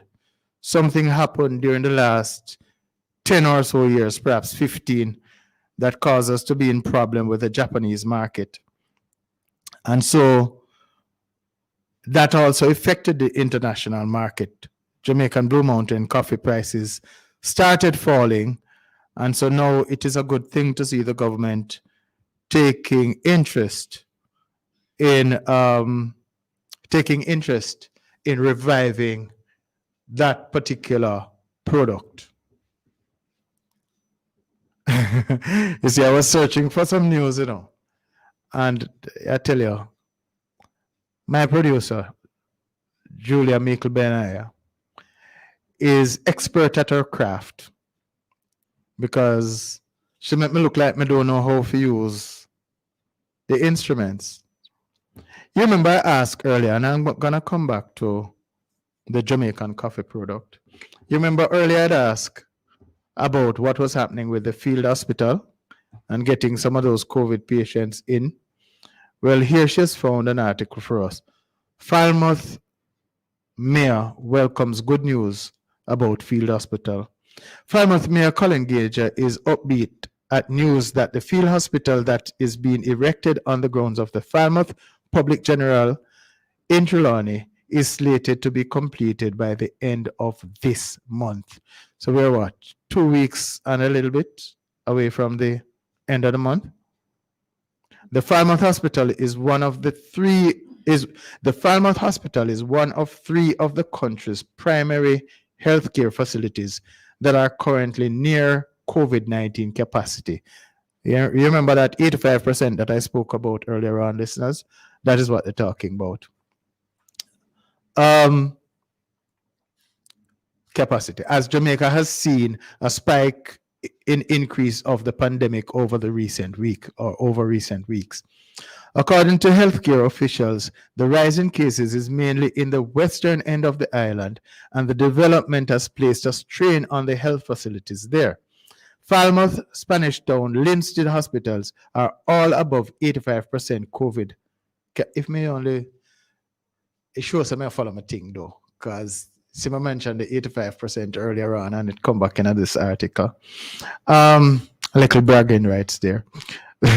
Above 85% COVID capacity, which is termed the red zone. The Trelawney Municipal Corporation welcomes news that the Falmouth Field Hospital should be completed by the end of the month. This should allow for an ease in the strain. It's just going over again? All right. During a recent virtual press conference at the Health Ministry's office in St. Andrew, Permanent Secretary Dunstan Bryan announced that the field hospital being established in Falmouth and St. Joseph Hospital Medical Center in Kingston are on track for completion by the end of January. We had significant delays because of the rain, and when we say we have significant delays by the rain, we must give credit also to Mr. Ken Grant, the chairman of the board of the Falmouth Hospital, who had also explained all of this to us on our second to last program of last year, I think it was. All right, so we go again. We had significant delays because of the rain and because of the nature of the material and the work that is being done. We were not able to proceed with the implementation until the weather changed. So we have been given assurances that they will be completed by the end of January. Yes, so good news indeed. The 36-bed facility are among the 4 field hospitals that are being established across the island. So we're going to have 36 additional beds in Falmouth. All right. We are going to have additional bed. All right. And it gives information, the article gives information about the 40-bed facility based in Mandeville, among others. This is indeed good news. this is indeed good news, because now we can perhaps free some beds out of the general population of the hospital and conveying the cases to the field hospital where they can get care along that line without any fear of risk of other COVID-free people contracting COVID-19. All right, so we have the good news there. We have the good news with the coffee. What else do we have? Oh, I must say hi and hello to Miss Gwenny, Martha Bray Trelawney. I had I had the privilege of her visiting me. I was thinking about this lady, Miss Gwenny. She's 90 years old this year, 91 years old this year, still walking, still preaching, still doing all of that, still praying for her community. She pray for everybody, the youngsters, the oldsters, the middlesters, everybody. Make another word again, middlesters. And I was looking to find her to talk to her for about a week. It's not like she's difficult to find or anything like that. It's just that perhaps my efforts were lacking in more substance. So she ended up coming to me. And when she came to me, it was one piece of prayer again. And we read the scriptures. Psalm 1 was the scripture that she had me read.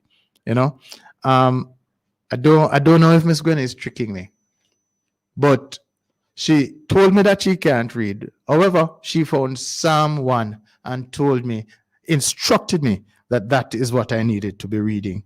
And so we read, she prayed, and having prayed, she went her merry way. Another thing that I noted last week, or just before last week though, is entertainment news from Irie FM. Yeah? Should I have said that? Yeah. Popcorn is facing some amount of heat following comments he made on Usain Bolt's latest project. The unruly boss commented on video posted by Bolt. Fine. The unruly boss commented on video posted by Bolt on Instagram page promoting his latest single, Living the Dream, featuring Usain's manager and friend NJ. Commenting on the video, Popcorn wrote, "With all due respect, legend, me feel like you should just help out some youth with real musical talent. Them they are enough. NJ, I'm a friend. NJ, I'm a fam. But please just give some hungry youth we actually have talent that platform there. Happy New Year." And the backlash came. You see, let me tell you, and tell you about my comment. I'll tell you about my comment on this thing here. I'm not even seeing it. But Usain Bolt made his money. He trained, and he trained. He won, and he won. And all the people who were around him, who were deserving of reward, whether by virtue of pay or anything else, Mr. Bolt has done fairly to them. Don't hear nobody complaining that Usain Bolt disrespect them in that regard. The Honorable Mr. Bolt also has an active community project for the community that he is from. The Honorable Usain Bolt has donated to all sorts of charities and causes here and abroad. If I recall, at one time he gave his running spikes, I don't remember if it's 2012, to be auctioned off for some humanitarian or other need.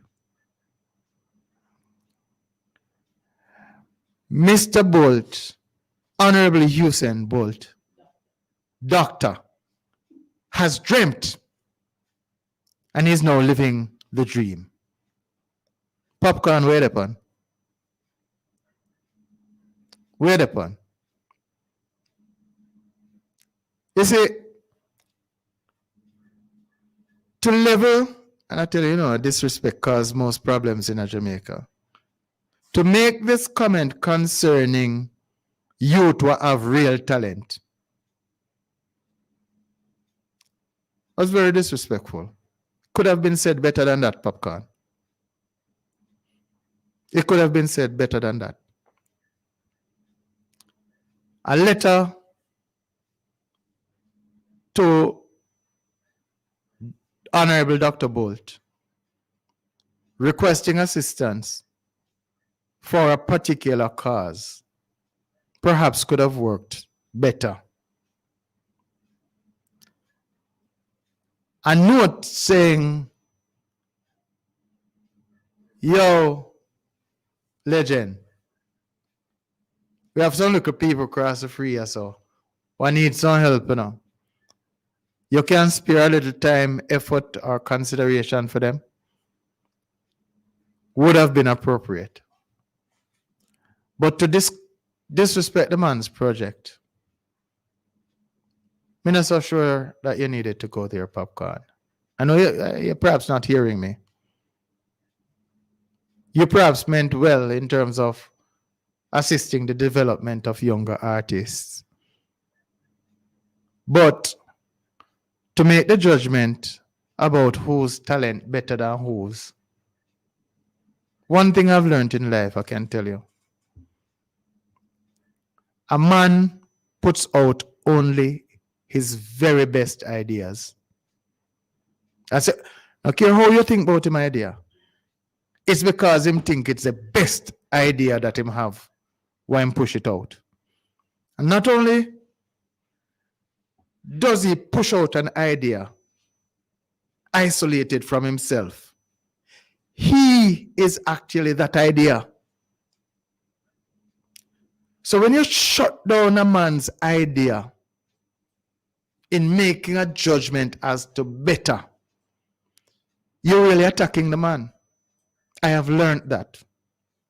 Just sit in any corporate meeting and somebody table an idea around the table. Just sit there. Watch that person being put down for the idea and see how that person quails and recoils, go back into his or her chair. If there's not a full-fledged rebellion. Says one or two. So when we're speaking to each other, and I come back to that because I'd already said, we have to be careful. We have to be careful. And you have people who don't feel themselves in such esteem as Mr. Bolt, who will have very good ideas, very good intent. And once you shut them down once, and they lose self-esteem, I hate that, It is said that the richest place in any country, in fact, the richest place in the world, is the cemetery. Why, you ask? Because so many very good ideas are buried there. And Popcorn, if we don't talk to each other properly, we will be burying much, much more. And this message is not only for Popcorn, all of us. Whether you're in the corporate boardroom, you're in your family dining room or drawing room, if you have such, you're in your community meeting, you're in your football club, you're in your basketball club. Be careful how you talk about people and determine and shut down people as on the basis of who is better and who is not. Because if you have a talent that is not rated grade A right now, speaking properly to that talent may eventually or could eventually turn that talent out into being a A++ kind of talent. So let us be careful as we interact with each other in Jamaica. let us be very careful. The Honorable Bolt, Hussein Bolt, is a very well respected and loved personality in Jamaica. And so, if you go at him, expect that there are people who are going to come at you, but it don't have to happen. It don't have to happen. In our request, we can show respect. I want to remind you that tomorrow evening, Tuesday at 6 p.m. inside the Gospel and Soul, Rebirth, with Pastor Shadale Smallwood, aka the Poetic Revolution. I spoke to the man this afternoon, and you all heard what took place there. So you can imagine what's going to happen. I wonder if I should promise to call him. I can't call him. Okay. Because I'm sure that this debate this afternoon is not done. It is not over. So certainly I will be listening, and I'm encouraging all our listeners to tune in. We're encouraging that. All right. I'm looking for another article because there was another very, very interesting article that I saw. Okay, this one I missed, and I was supposed to do it in COVID. The COVID-19 pandemic has exacerbated the chronic deficiencies in our education system while spurring discussions on the need for mental health and academic support for students. Again, nobody is expert on COVID. Not true, producer. Nobody not expert. We all are impacted by COVID. We've all been impacted. I don't know. All we can do is try to bear each other's burden. The Bible can't wrong, I tell you, no care what book or what philosophy that we're all going by. Bible can't wrong, if we follow that set of rules, and I'm not attempting to impose it on anybody, because we can legislate the position of the soul, right? But let us try to bear one another's burden. As we go down into the final minutes, I want to also say to the people of Freeman's Hall up there in Top Trelawney, we mourn with you. We mourn with you. We're sorry for what happened with the shooting in your area and the killing of that little 4-year-old girl, Little Miss Brown. That's Chloe Brown. And while we mourn with you, we're going to ask you as a community to stay strong. Stay strong. I'm going to ask you to be mindful that we have to continue, in spite of everything, to bear each other's burden. This seemed to have been a family feud or something like that. But the help you can give is with encouraging each other, encouraging words to the youth, the youngsters, and the youngsters who are under your direct influence, that you grow them right. Bible says, train up a child in the way he should grow. But when he comes old, he will not depart from it. To the young men, I call upon you because you're strong. I'm going to tell you something. If God look upon you as a young man and call you out because you're strong, if God say you are strong, I got to say no. And a community resident tell you say you're strong. If God tell you say you're strong, then you're obviously better than what took place. You're obviously better than what took place. This was another program of Community Buzz, your community current affairs program. I think we had a good one this afternoon, right? Here on Fit FM 96.7, your life, your music, best radio station to the world. We'll meet again, God willing, next week, and we will have more. But please come ready to call us, discuss things, and talk. All right? So, God willing, next week. You all take good care. God bless you.